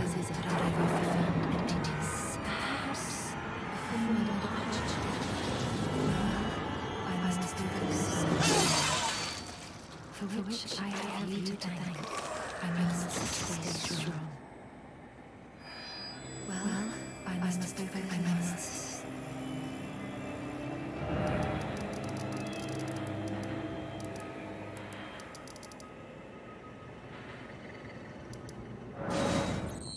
Wait, did I kill George? So the option was save the kids or save George, and I chose neither. The kids have now died from chloroform inhalation, and I just slashed George in half. There's no way he actually killed George, right? Otherwise it'd be pointless. I guess we'll see. Maybe George is on the news. He's like a news anchor. Hey, George.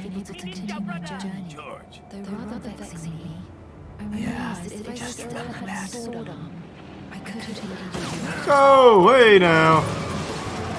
God damn, I guess we really are in America. Cops just fucking came up blasting. They import those brains legally. For medical purposes, it's all done. Being legal doesn't make it right. Right. It's legally just okay. I don't remember that plot line at all in this game, to be honest. It's all above book. I don't believe in laws. Guess you better arrest me then.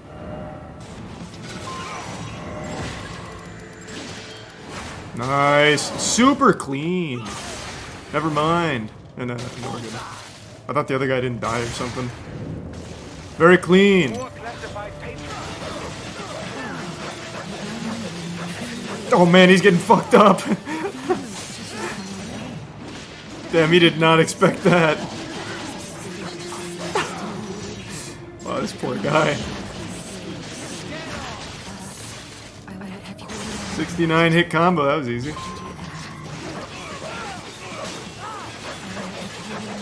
I like this move. That's a good combo.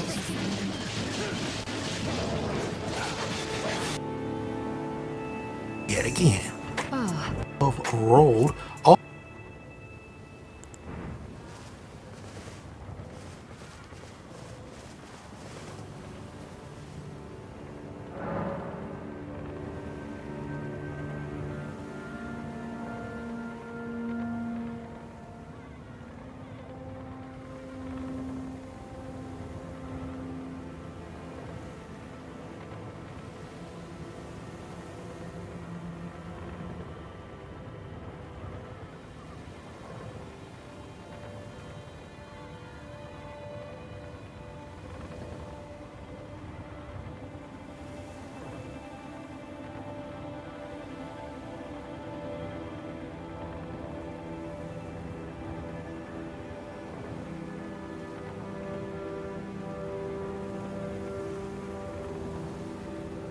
All the way up until you get to the ancient snowy valley ruins. This is the next. Master of the fort was given a medallion that allowed him to visit the Halig. From this point, ladies and gentlemen, you are absolutely going to have to get the Grand Lift of Road secret medallion. You see something pop up right there? There's a full step-by-step guide in order to get that done. I can only surmise there is this tree until you get to the.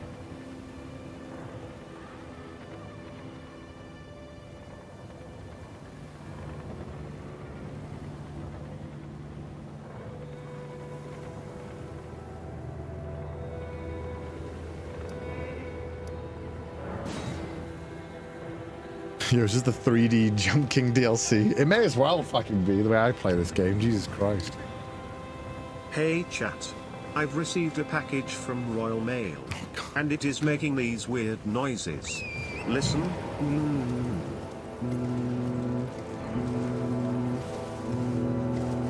It says shipping to Sea Dork, VA. Can someone... Okay. Good.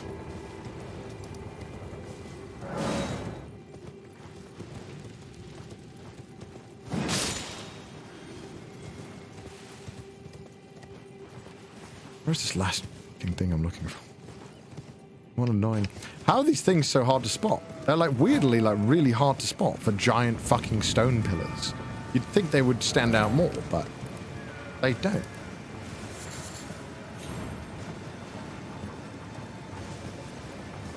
Got the red wolf one. I haven't been up here.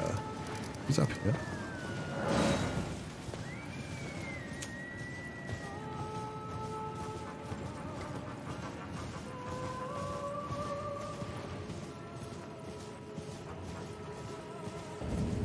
Oh, there it is. Okay, that makes sense.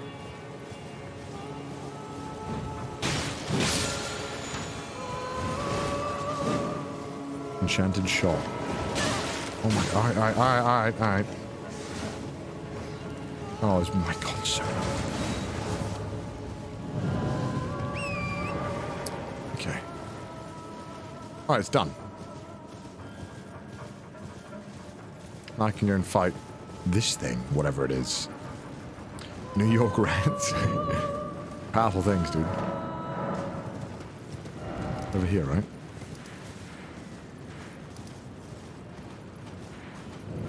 Aha, I can touch him now.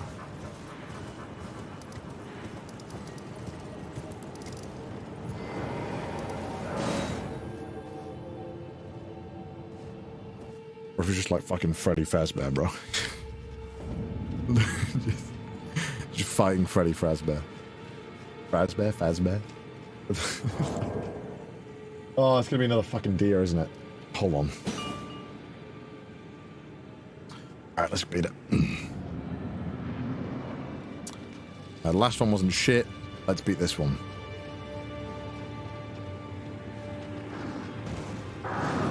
Two. Three. Oh, okay. Mistimed a little bit there. A little bit and a lot.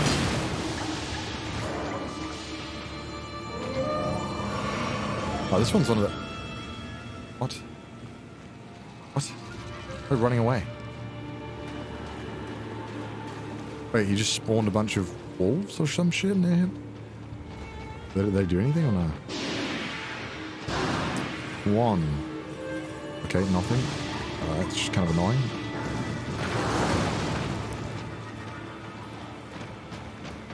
Oh god. Oh god! Oh god! Right, I don't remember this attack. What is there? Ah! Oh. One. Two. Ah! Did I do it? I did it! Well, I was multitasking. Fuck's sake, I forgot you could do that. I'm gonna first try on this boss. I'm calling it, bro. It's gonna be easy. Alright, come on.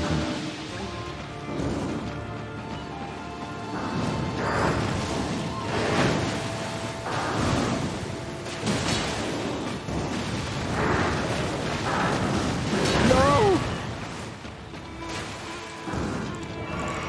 Torpedo? Peter! Shit. What? What? What? What did that just do to me? 1, 2, 3. It's too big for attack. I didn't do shit. Pog. Pretty epic. Really, really epic of me. What the fuck? What the fuck? What? What? What? Why can he do that?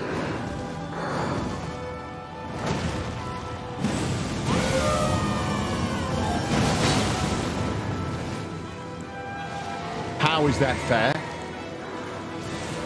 How is that even remotely fair? What? There.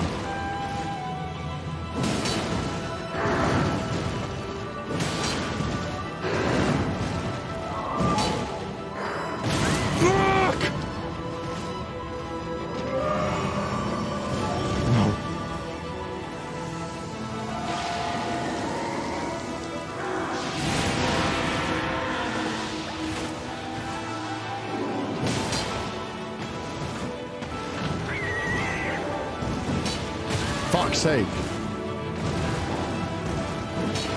fuck's sake! I'm scared of him healing again. I should heal me once, fuck.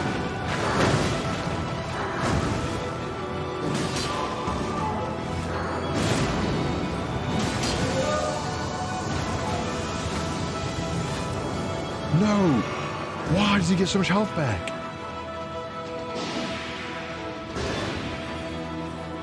That's so annoying.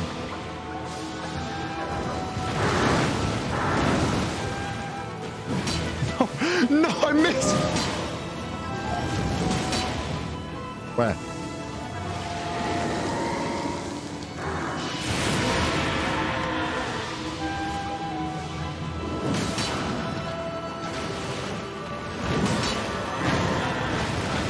What the fuck is that?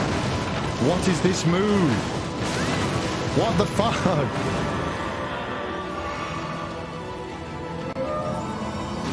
Great. Amazing. Wow. Really good, Connor. Really, really fucking good there, man. You should fucking... That ad, bro. That ad didn't know what hit it.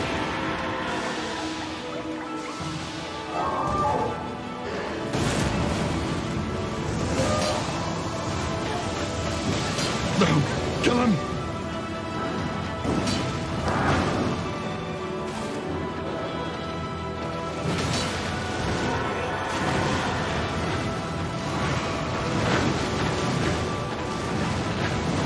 What is this move? What a shit move.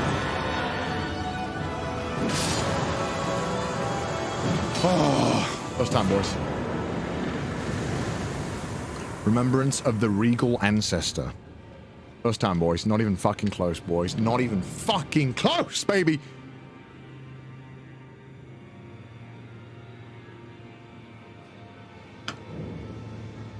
I killed it. Been done. Does it drop anything? Hey Connor, love the stream. Is that it? Just the remembrance? Can't usually catch them live, so it's a treat when I can.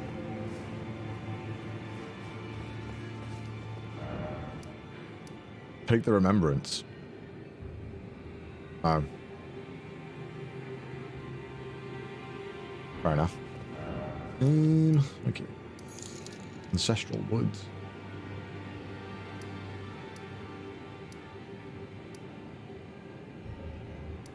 What's the other thing? Not wrong at all. Let me get one over here. Great waterfall basin.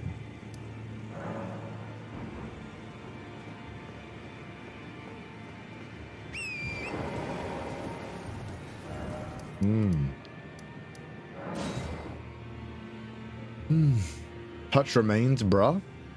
Really? Should I? Should I go and touch the deer? I'll try it. See what happens.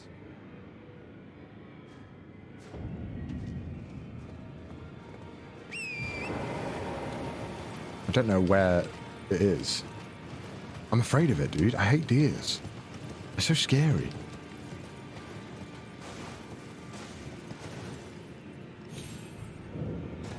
Once have I touched it again?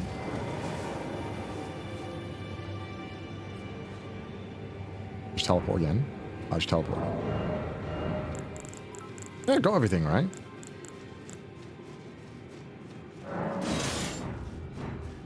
Yeah, I'm pretty sure I got everything.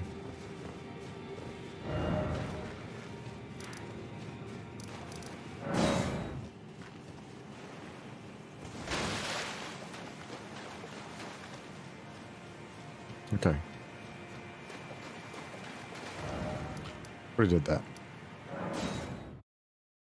Okay,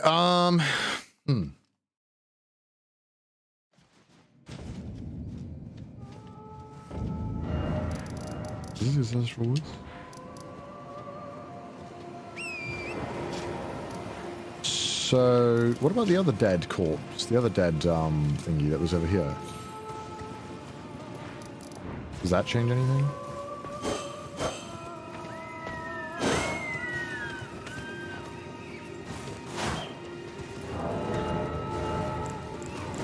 Why? So why is that still there?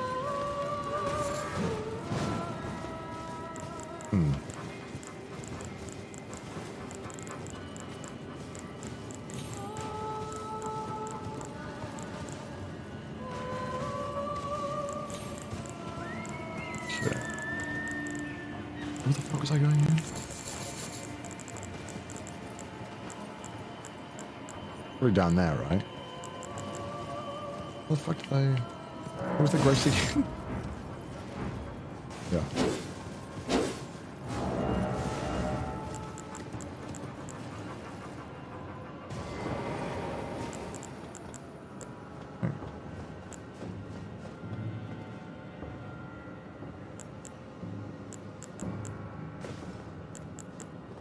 Oh.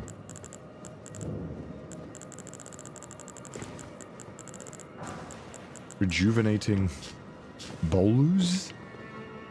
Bolus? Bolus? How do you pronounce that?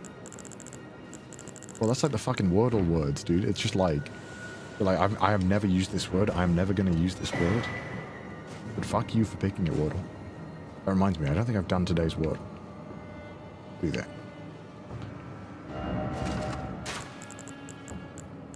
What? Oh, what? What? What is this?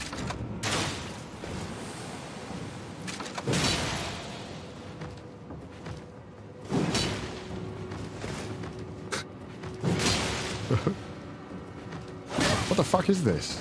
Hold on. I have a way. I have a solution. Wait, I don't have enough mana to like finish it. Wait, I just died. What am I doing? I was so confused. Why was I not doing the second part of my attack? Stamina? Oh shit. Oh, that makes sense. You guys are so smart, dude.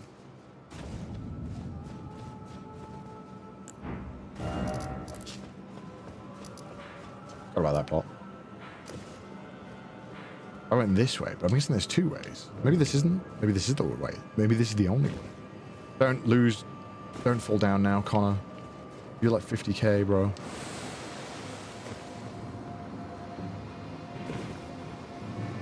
Whoa. What is this thing? I don't understand what it is.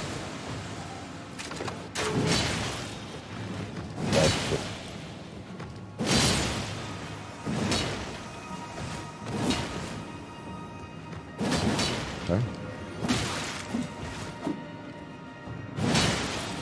And it's got hands, whatever it is. Oh, it's got a red name.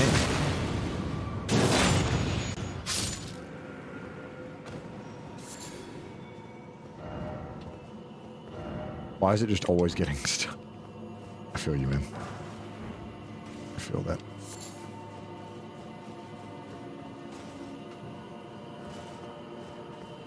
That thing looks like a Tesla bot.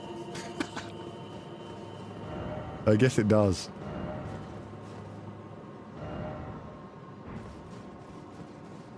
Oh, butterfly? Is that rare or something?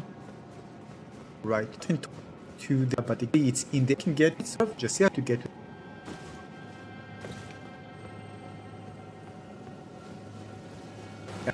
We can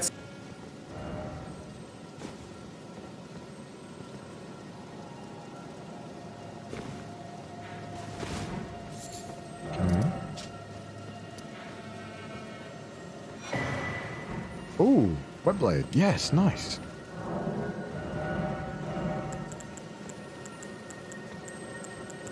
Oh.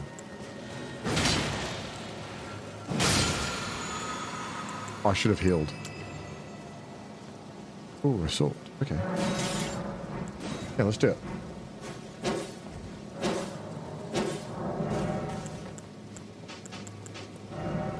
Oh, shit. Oh, shit. Oh, fuck's sake. I didn't realize that was a guy. Ah. Could have easily done big damage on him. Doesn't matter. Okay, I guess it does matter. No, it doesn't. I lied. Is that it? Is it just this item here? No.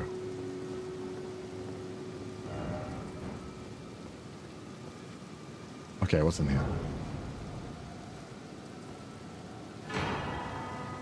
Mimic Tear Ashes.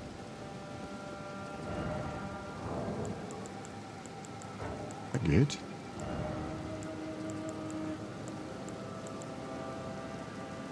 HP cost.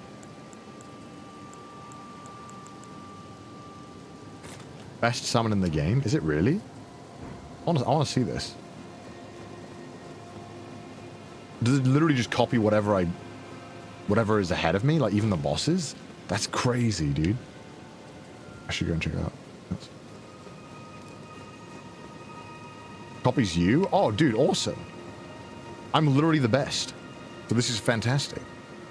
This is an absolute win. Okay, how the fuck do I... Okay, well, that's not happening, is it? Is that a boss? What is this? I should kill this thing.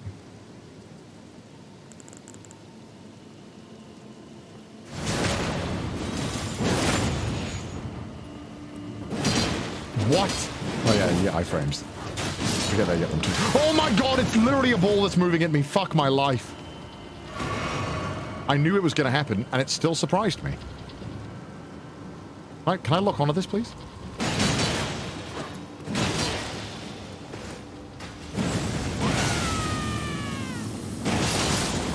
Nice. Oh.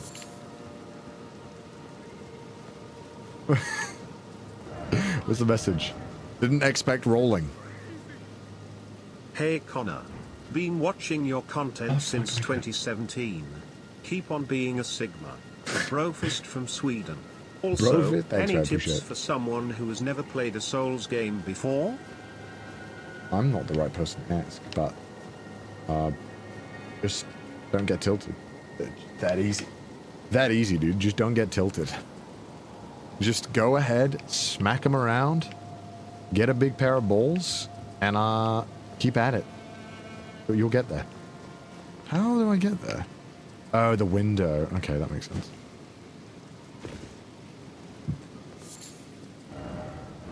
Okay, makes sense.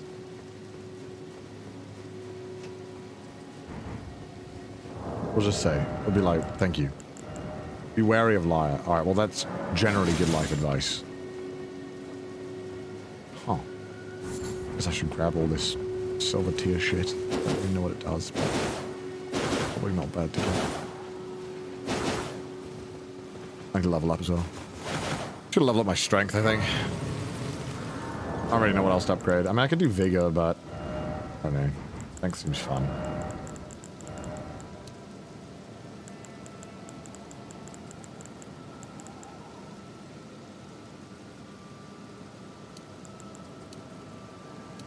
I mean, I only increased my HP by like 40. 40 vigor is a soft lock? Sure. Mana? Nah, I don't give a fuck about mana. Mana's for betas, dude. Okay, nice. Oh no! I didn't know they could do that. Oh, so I gotta kill them before they change. I guess I just never seen them. I've given them the chance.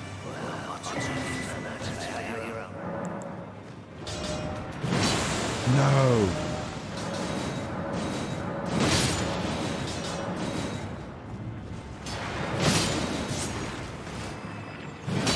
What?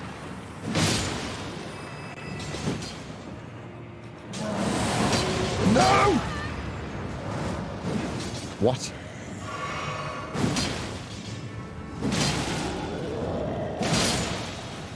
Aye.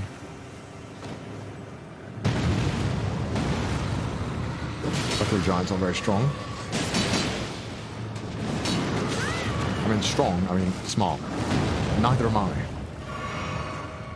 Try the mimic thing? Can I try it? Oh, I can. Let's try it.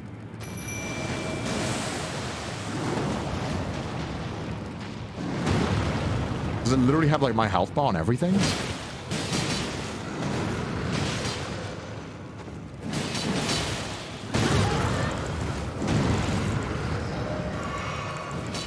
Oh, I need to level it up.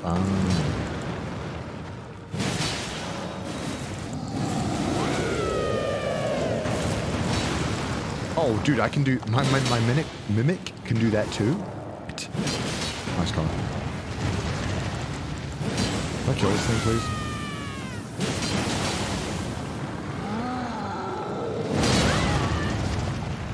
He's dead now? How is he not dead? That's so cool, dude. That's badass.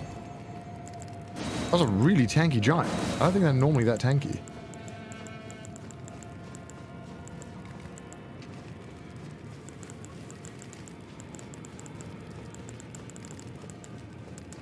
Please don't transport me.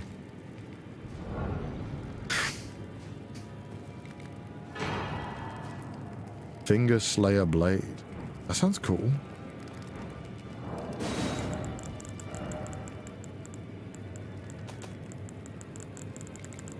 Got a bunch of items that I just haven't checked out. That's a key item. Oh. I wonder what for.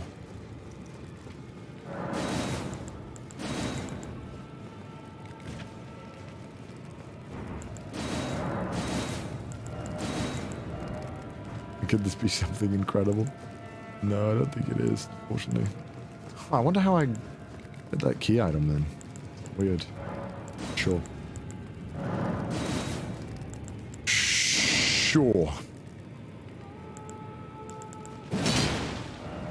Wait. What?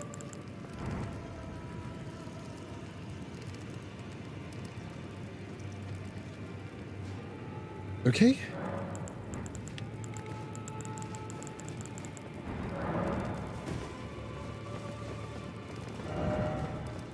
We go in. Go in where? Oh shit. Did the item? Did you hear about the Demolition Derby event called Crush Dubai? Crushed by D's balls. Oi, oi, oi, oi. Thanks, man. Hidden treasure. You got everything there? There's one other thing I missed, and I normally don't give a shit, but it's annoying me that I couldn't figure out how to get there.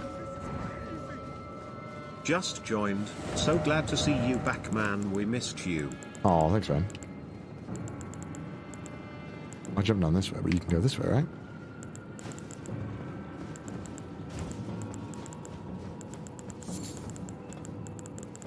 Ah. Okay.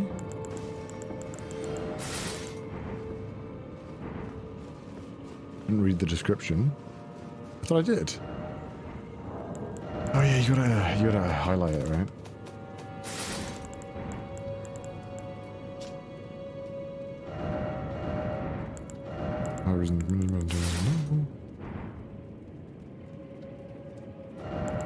Arm the greater werewolves. Yes. I wonder what this does. It's twice I've gotten that now.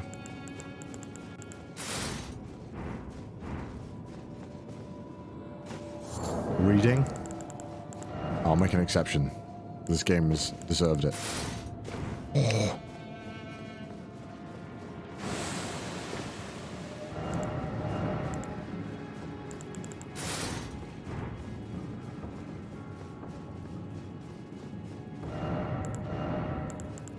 Where the fuck am I supposed to go? Oh shit. Oh, yeah. Oh no. Oh.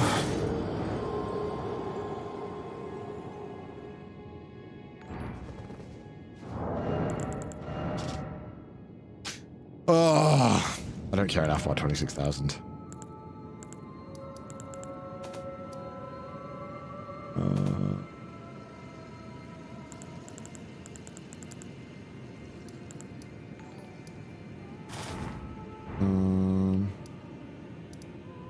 Where do I need to go now? I'm gonna go to Ranny? Where's Ranny at? Is it thy wish? Where do you go, Ranny? Now. You should tell me what to do. I think either way, if I don't have to go here, I can just ask what the fuck I need to do. I don't know what the fuck I'm doing. I don't know what the fuck is going on. Or where that dragon fuck. Oh well, fuck your study.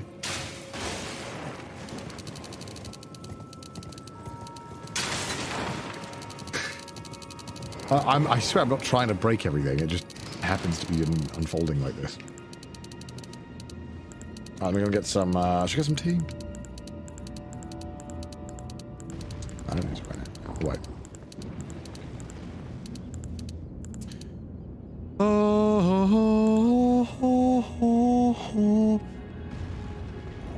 Where the fuck is Ren? You want tea? Bro, I want tea too. Why can't tea just be given to me? Alright, what do you want, Randy? It was thee. That's me. Not blithe it seemeth. Even in my slumber I sensed it. It is in thy possession, is it not? The hidden treasure of Nokron. Ooh, okay, so I got what I needed. Okay. Finally all the pieces are in place. Soon must I begin my journey. Upon the dark path only I may tread.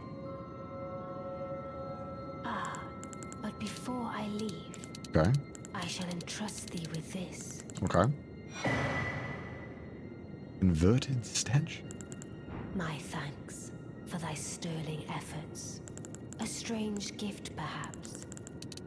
But a rare sort such as thee would welcome it, I'm sure. I am certain now. Fate steered us to our first encounter. Okay. I must thank Torrent, too, for his part. Okay. You may leave now. It was but brief. But thou gavest me fine service. What is it? You may go. I too must depart on a journey. Upon the dark path, only I may tread. What is it? I too It's kind of edgy. must depart on.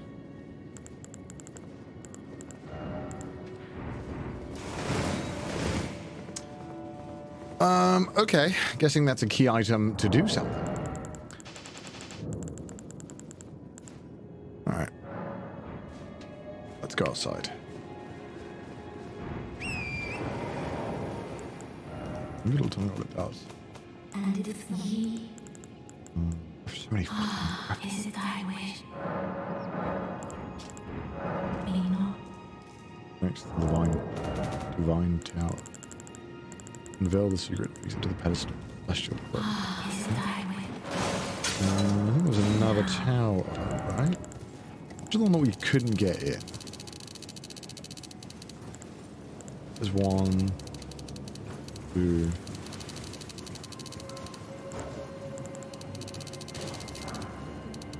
Big Boy Town.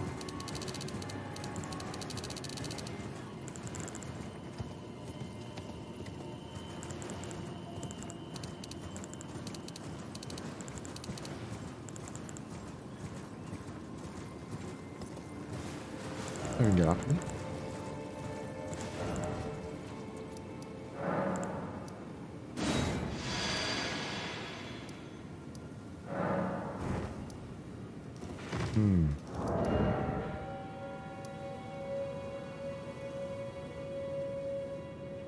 How's this one, right? No?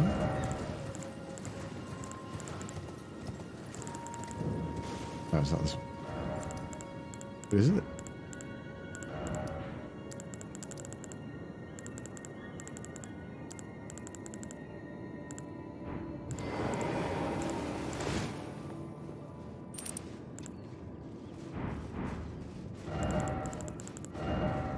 I've been up here. I've been up here, right? Why didn't it appear on the map? Wait, no, I haven't been here. What?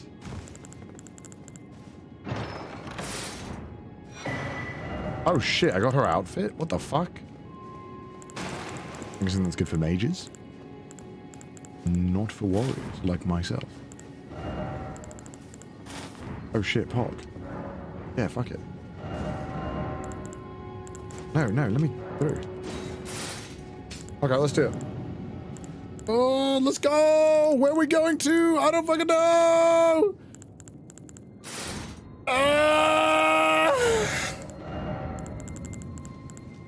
Where the fuck is this?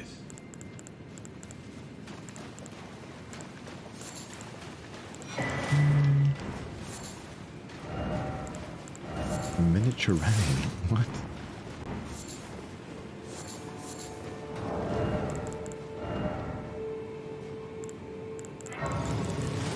Okay. Put it in a jar. You guys are disgusting. I hate you, chat.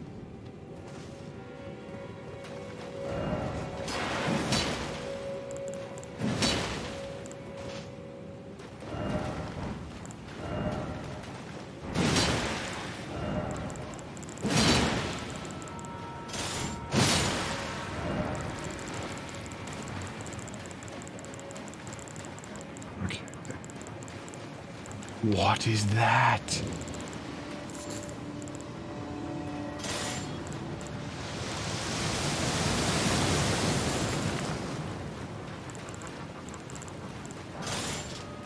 What? I can't kill that thing.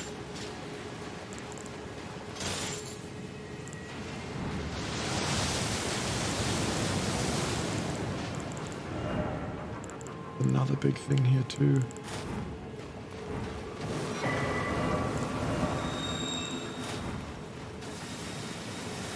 Can I go here?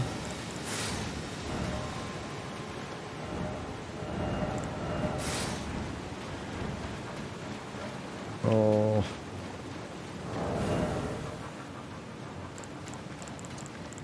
Guess I'm gonna try and kill the big thing.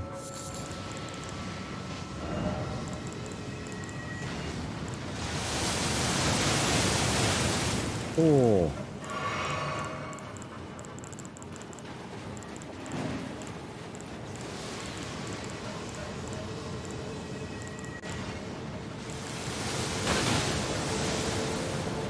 Or I can just run past it.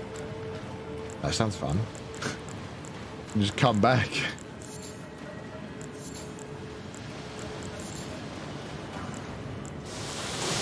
Oh my god, gross. Oh my god. Oh god, where the fuck am I? Everything's so fucking big.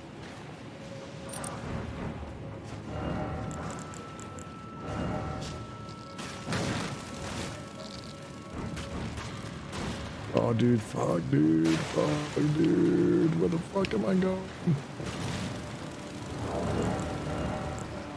It's gonna be a grace or something here, right? Wait, isn't this where I was earlier?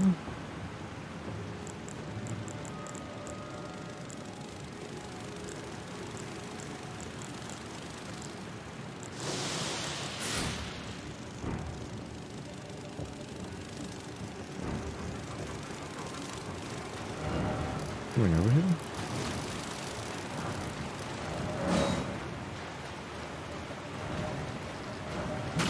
Oh my god.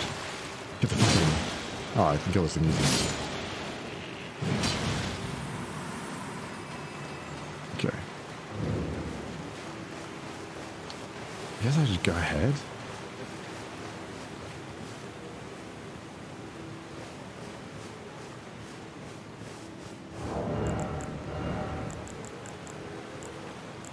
What's Grace there?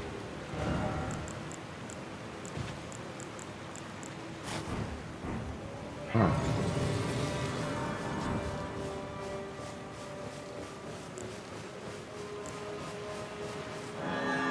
Going to rest the previous grace. Okay, fine. Now that I've got the other grace, I'll go do it.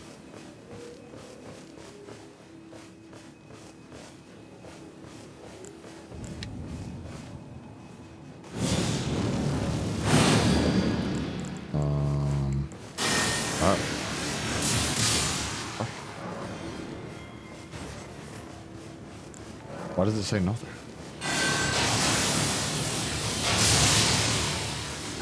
Oh, it finally worked. Okay. Dogged fellow, aren't we? Or is it merely thy habit to talk to dolls? I expected any soul to recognize me in this guise, but now the cat is out the bag. I cannot allow thee thy freedoms. Perform for me a service. Eliminate the baleful shadows which prowl these lands. The name of Rani the Witch already sullied by disobedience. Perform for me as eliminate the baleful shadows which prowl these lands. Okay. Cool. You can do that. Not really sure what I need to do, but wait. Where I was? Isn't this Monk Stella? Isn't this one? I swear this name is super familiar to the other book. What does magic grease do? Magic, right? Magic shit? I don't really know what that's all about.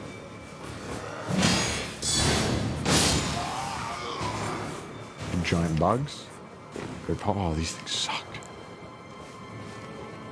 Oh, you sucked.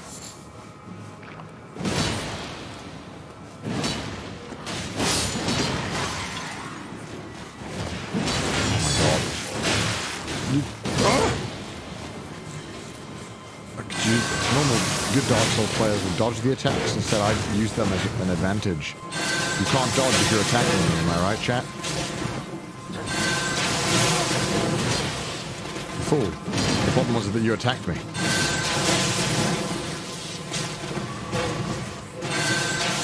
Chest, right? What the fuck? Okay, this is treasure. So hard to tell which one's the treasure. And skull plate. The fuck is that? Strength build, Omega lock.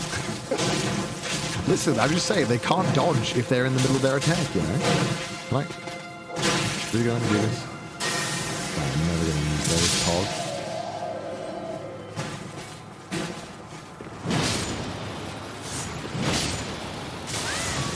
This is already annoying. Cheeky.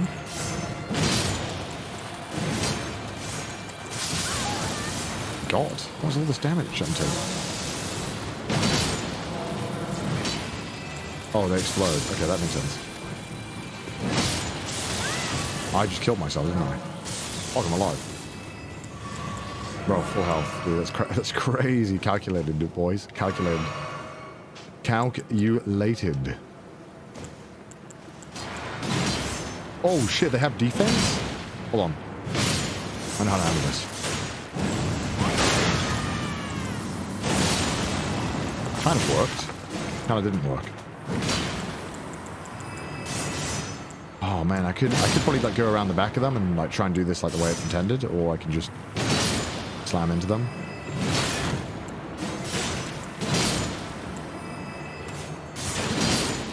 Oddly.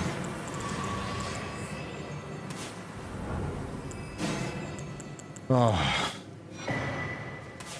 What? What the fuck is that? Absolutely no clue what that does.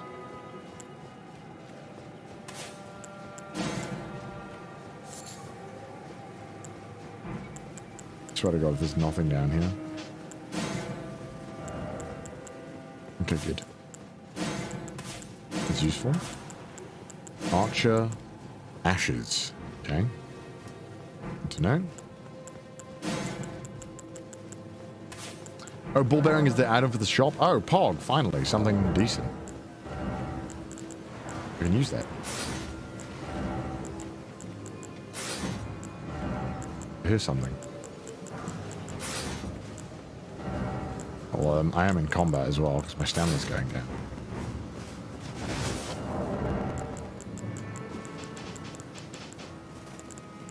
Was in combat.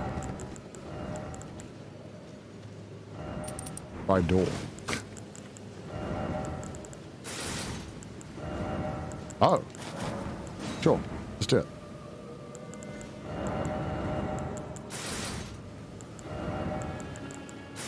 Ah. Oh fuck, I couldn't lock on for a second there. Bro, imagine. Oh shit. Oh shit. I was literally about to trash talk. Why didn't I wait? Just waited before I start trash talking. Fuck's sake.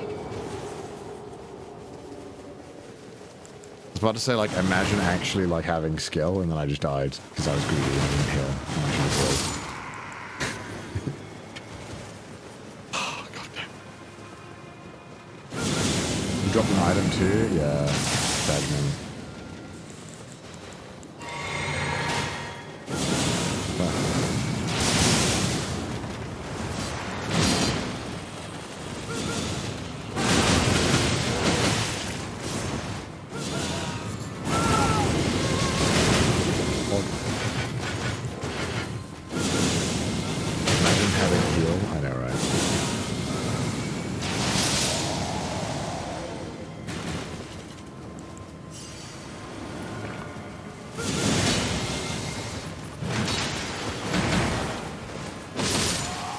And a jump.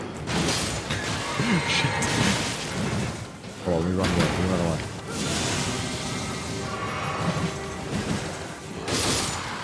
Right now. Now's your time.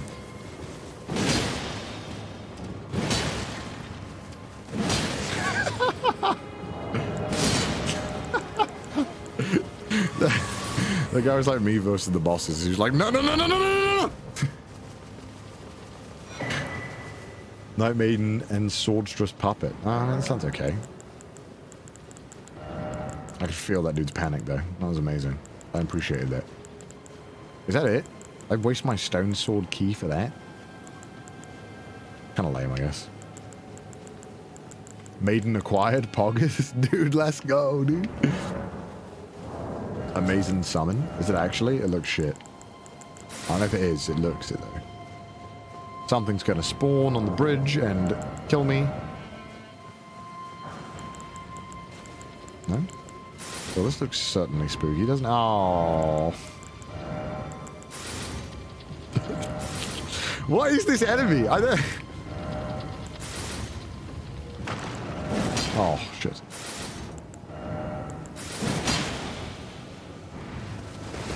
Oh my god, that is so much damage, though. What? What?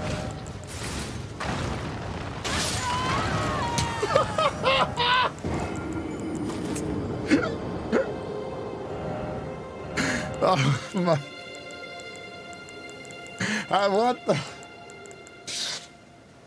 Oh my... No! What do I just do? Literally just rolled. Literally rolled, dude.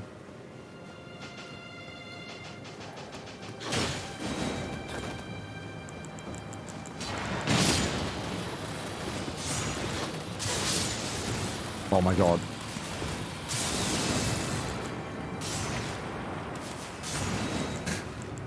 Bruh. Alright. This time I'm not going to lose to the ball. Moments before he loses to the ball. And the ball started moving a lot earlier this time.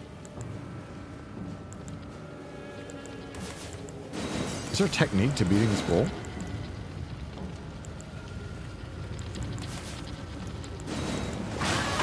Jesus Christ, I can't do anything to it.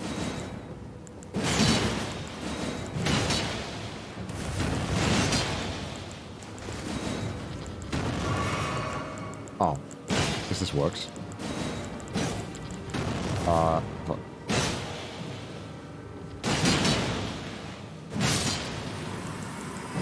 That works, I guess.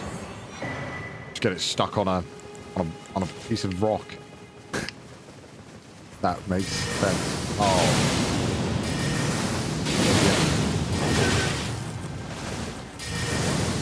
That guy's fighting. Ah! Fucking hell! Let's get the fuck out of me. Oh my god. No, no, I'm locked in here.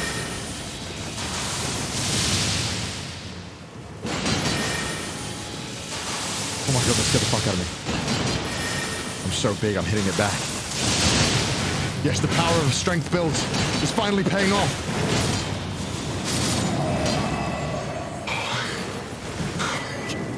Holy fuck. That scared the living fuck out of me. That actually scared the shit out of me. Holy fuck. That scared the fuck out of me. Holy fuck. That was terrifying.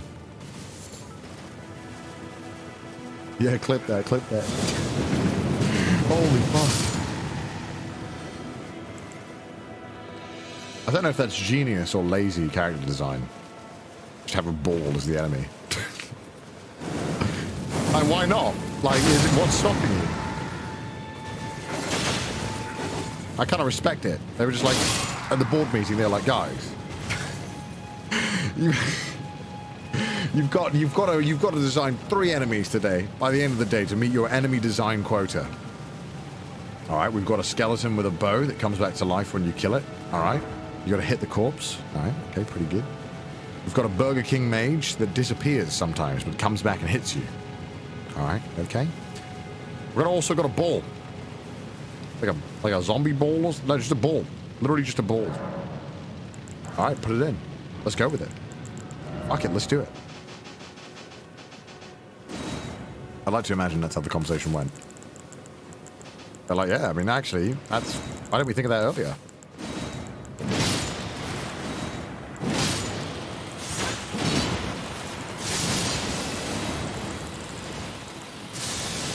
Not very good, are they? They just kill each other.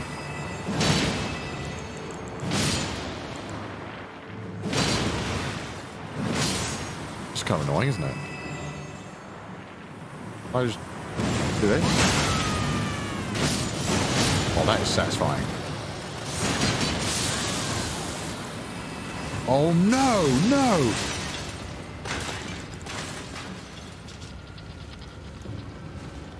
Aha! Aha!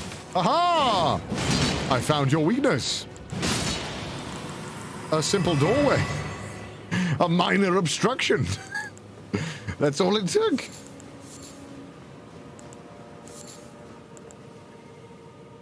Man, these balls are fucking annoying. Ooh, I think I needed that. I think I need more than one, though. I think I need more than one of those. All right, well, let's just...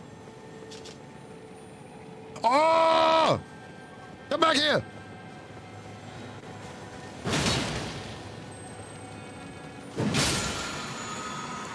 What do you give me? Double something, so 6. Okay. Really thought there was going to be a big ball spawning there. It seemed like they got really comfortable throwing those big balls at me, and then kind of sad that another one didn't appear. Alright, well, what's this then?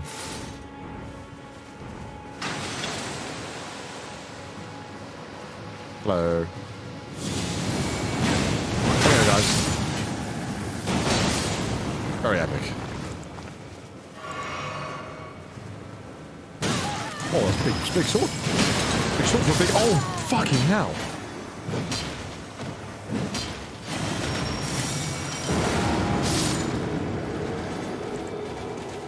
He's got the mean sword. He's got the really fucking long one. The Zweihander or something? I don't know what it's called. No, here again.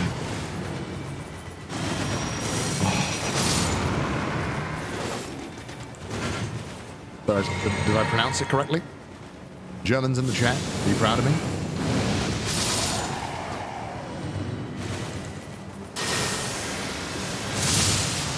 Oh, fuck's sake, come on.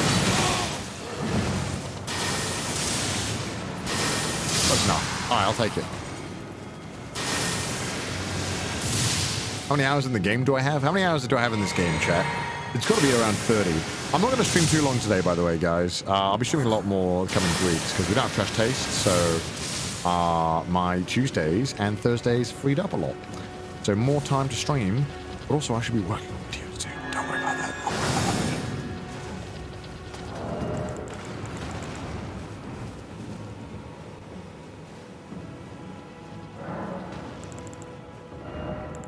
Alright.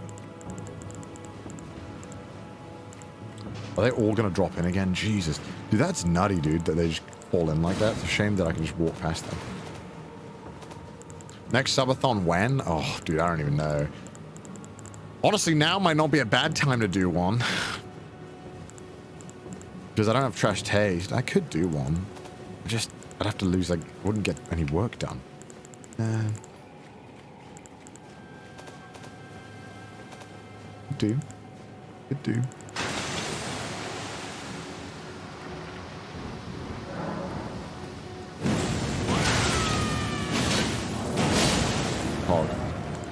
Let's do it again. Round 2! Because I'm lazy.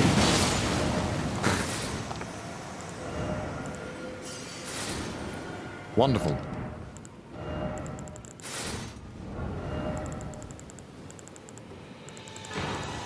Moon of Noxtella. I'm assuming that's what Ranny wants from me.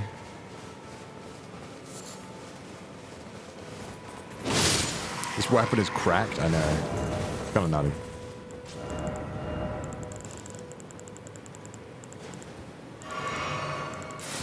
Moon of Nutella. Or is it talisman? Wait, what is it?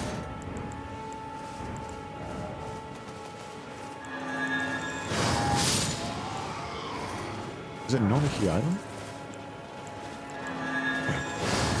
Wait. Is it a talisman? Oh. Increased memory. Oh, for fuck's sake. I don't give a fuck about that. What the fuck? I don't use any of this. God damn it.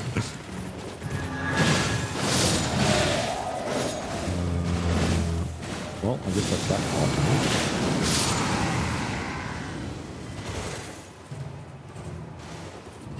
Arrow backpack, yeah, I can get that done too, actually.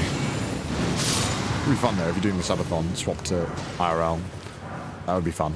Go outside for a bit. I'm going to go down here.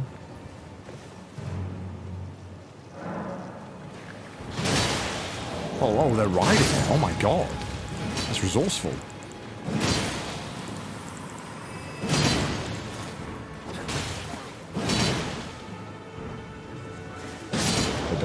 Another subathon. More chances to say something racist in your sleep, lol. True. Every time I mention subathon, someone brings that up. It's true. What if you do? You don't know that. You never know.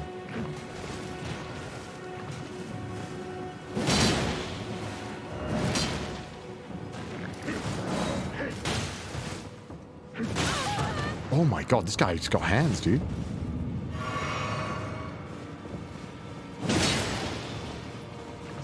Well, who'd have known? If I just ran at him, I would have killed him.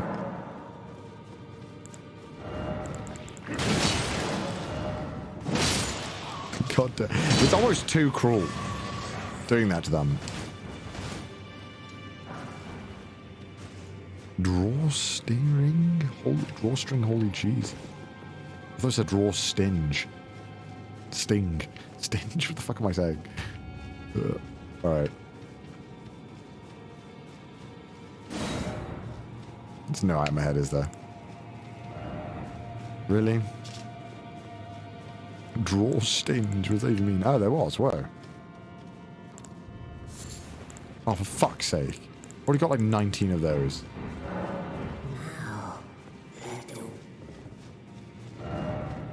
Oh yeah, Mouse said some Alabama shit. That was funny.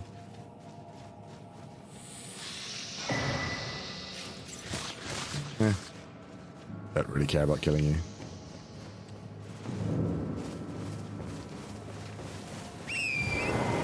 Down here.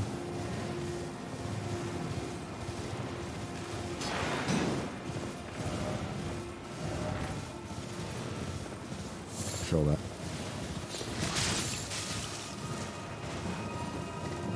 Not even worth the time.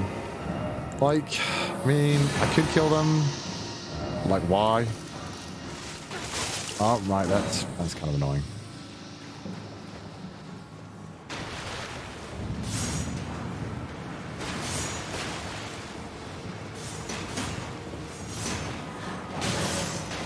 Oh my god.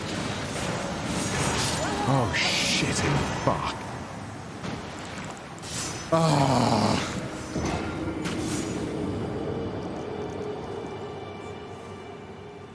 Your absence required me to watch Reyna. How do you plan on refunding my time? I apologize. That sounds rough, man. Kind of on you, though. There's like 100,000 channels out there on Twitch. Could have just chose a different one. Sounds like kind of a you problem. And I really want tea, but I just can't stop playing. I just can't stop playing. Why? Why? Why can I not stop playing?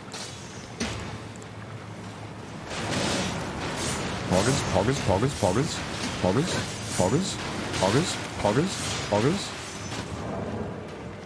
Why have I got a sword in me?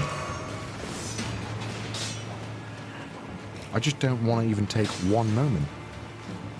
I don't want to close my eyes. I don't want to fall asleep. Is there anything up here, by the way? Are you hiding any gummies or anything?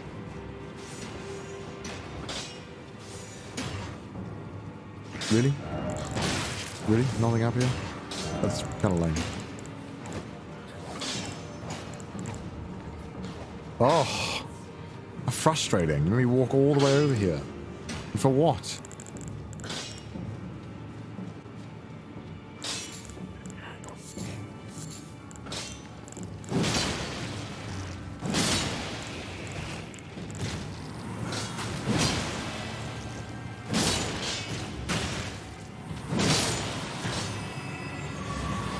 I don't know what this red shit does, but cool.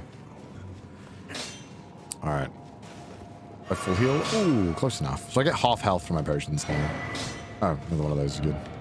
Dead end ahead. Do I believe him? Yes. I believe you. I just wanted to make sure. I wanna close my eyes. It's okay, I'm singing it badly. Oh, it's in my head. Why did they put that song in my head? What's wrong with me? Why would I do this? I feel like there was probably something over there, but I don't really care enough to go back. Maybe something cool over here. And there's snails over here. Might be something good. Ugh. He was hiding anything?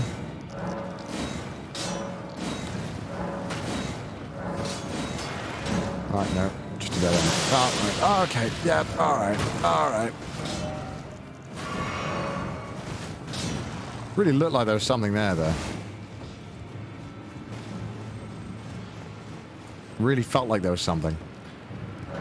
It turns out there's fucking nothing. Man, a little bitch. What does Celestial do?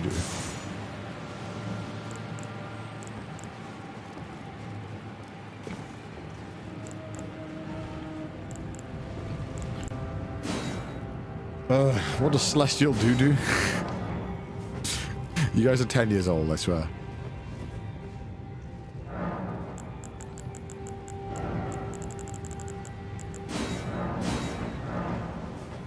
What the fuck? This is kind of sick.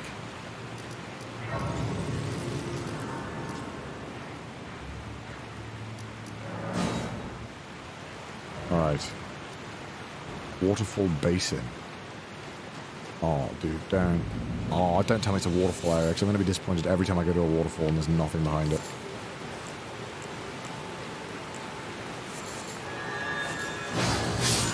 Don't know what this does. I think I have like 5,000 of them.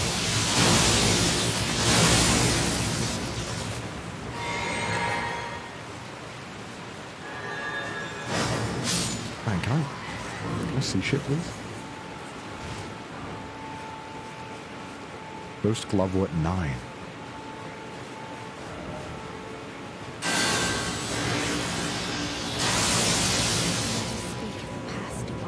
Okay. Okay. Okay.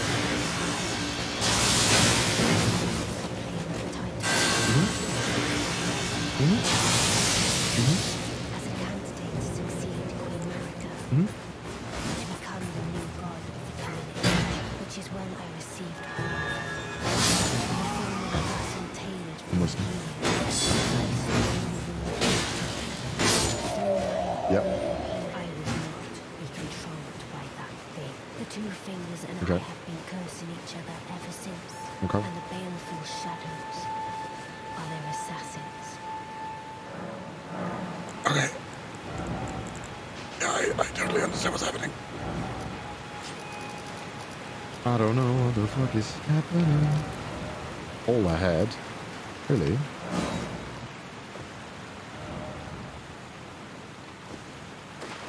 There's nothing here. What?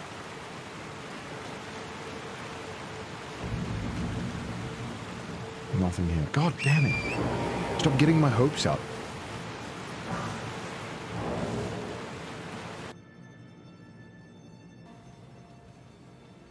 It is stock. Probably not.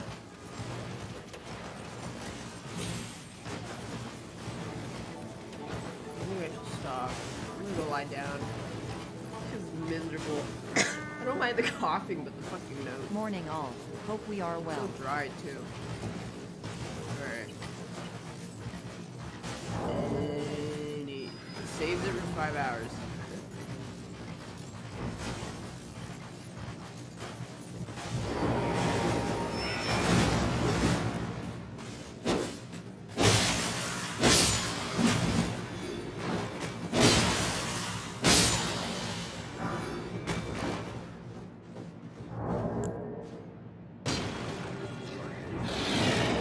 Hi Connor.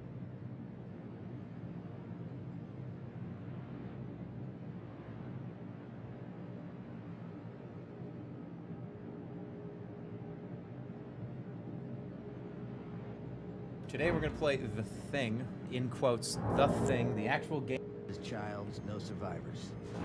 And what appears to be One body and what? And what'd you say, son? I didn't pick that up. It looks. There's a supply crate that was dropped earlier near the base. I like to accidentally call my grandfather. I want you to move all the remaining buildings to know remote detonate them from here. Affirmative. I'll contact you when we're finished. Wait, Jeremy, you said there was a body, and what was the next part? Oh, fuck. Collect C4 explosives. Plant C4 in the infirmary, plant C4 in the radio room. Medic check. Okay. I'm just trying to see if they do anything that's like alien-like. Engineer is missing. No, the engineer's not missing. The engineer's here somewhere. Oh, the engineer actually is missing. You're right. It's probably stuck in the wall somewhere. Yeah, there he is. Well, I don't know what you're doing here either, but you're here. He's infected. He's not infected. Oh, here we go. Right, yeah. That's what I was trying to get in this building. It's the only one way I could get in. All right. I do too. I can't wait till we don't have to see it again. Where's the fucking evac point? Dude, the invention of like the fabled breadcrumb trail has ruined all of us, especially me. You know, I used to play games like this, and I would have to know where I was going. And then all of a sudden, Fable 2 came along and added a GTA GPS system. The thing is in the chat right now. Probably, isn't this not where I need to be? Everyone is wrong. Go for the infirmary. God damn it. We're all wrong. Go through the infirmary. Is it what? It's what I said in the very beginning, isn't it? It's the flares on the ground. This has to be the evac point. This is like, look at this. This is the evac point. I knew it. I knew it. Placement. Standing by for evac. I'm going to assemble.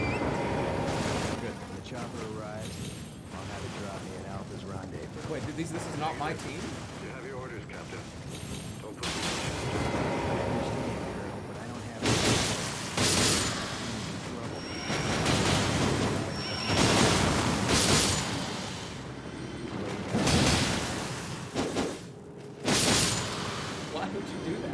Why wouldn't you have like 5 people that could speak Norwegian? Did he say if there were any hostiles in the area? Negative. No hostiles. Okay, I'm on it. Blake out. This is like Jack Nicholson's thing. Power supply. I can't do this though. I'm not smart enough. Yes, I am.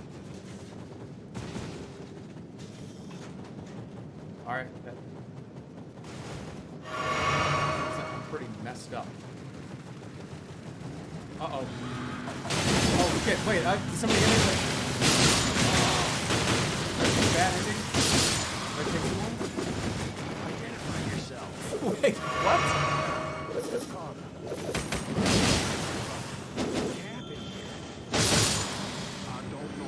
That didn't sound fun. I thought they was part of the...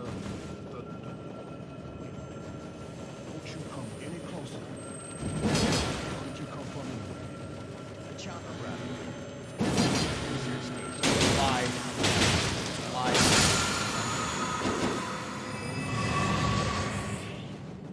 Go to the squad member menu by pressing Q and highlight Carter, and then press Enter. Now highlight the command Give to squad member and move the... Okay. Give... I know. You have now given Carter a weapon. Look at his trust meter to see if it is in the green. If not, let go of the mouse. To... What? I'm not gonna read this out loud. Like reading comprehension, if you just you know there's a study that says if you read something out loud, you're not comprehending it. Have you ever heard that study? It's real. That's why when you go through around in your high school class and you all read 6 sentences of the fucking novel you're currently on, none of you understand what's going on. Wow. Okay, now it's Jim's turn. Reads fucking like a half a page. All right, now it's Carol's turn. None of you know what's going on in the story. You're anticipating wanting to read and hoping that that the class ends before they get to you. I hated that more than anything. What a fucking you talk about stalling. That's like the ultimate in stalling. You know how long it takes for like 20 high school students to read 3 pages of a novel? Like 40 minutes. Anyways, alright, I'll be right back.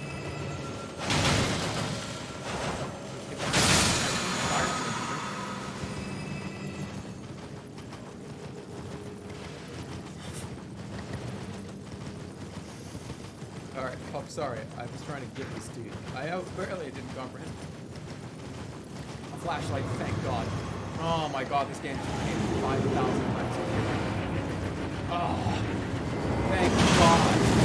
I'm so happy to have this right now. I'm so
this with the key? Somebody shoot somebody!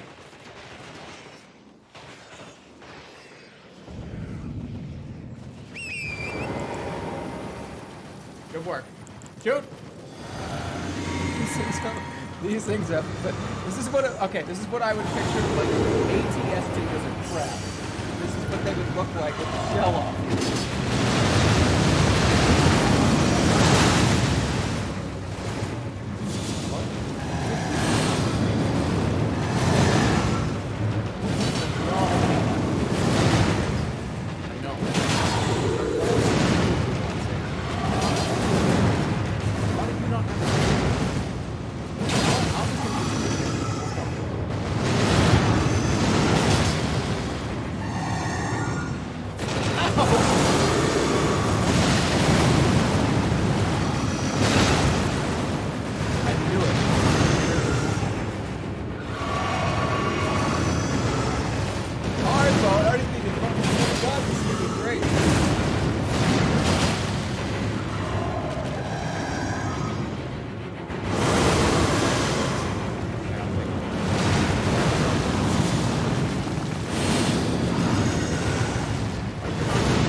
Turned out he wasn't the thing. Just needed to see. That's so funny. They were just like, nobody was even talking either. They're just like, I guess we're just gonna shoot him. Blood tests. You can use these to make sure squad and also to prove to your squad that you're not infected to boost their trust. To use a blood test hypo on a squad member, simply equip it, then approach them and press mouse 2. Yeah, so you do that, and if they're an alien, then they freak out and they turn into an alien. Be tactical about using blood tests. They're a rare item and you won't find many. So, this is where it gets interesting. You got the kit? Good. The report said the hypo contains a chemical that reacts with blood. Do it. We'll soon know, one way or another. Now I'm gonna show you what I already know. Oh, they turned into an alien. Return blood test. And me and Cutie Cinderella. All right, he's real. No, it's a thing. That's a thing. Kill him. She's right.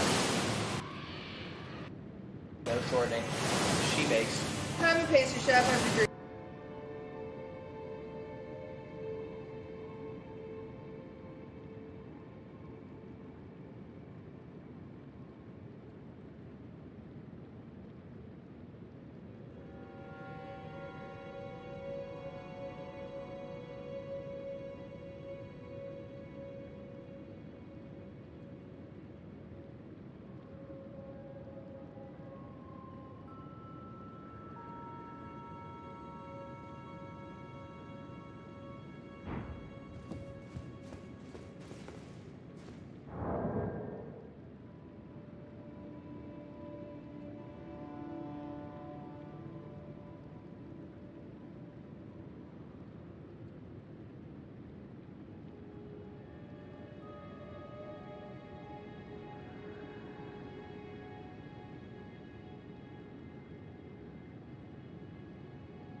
Is it thy now?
You turn back ahead and the way hear me. Doing so will, who would dare? Most certainly not. You turn back ahead and the way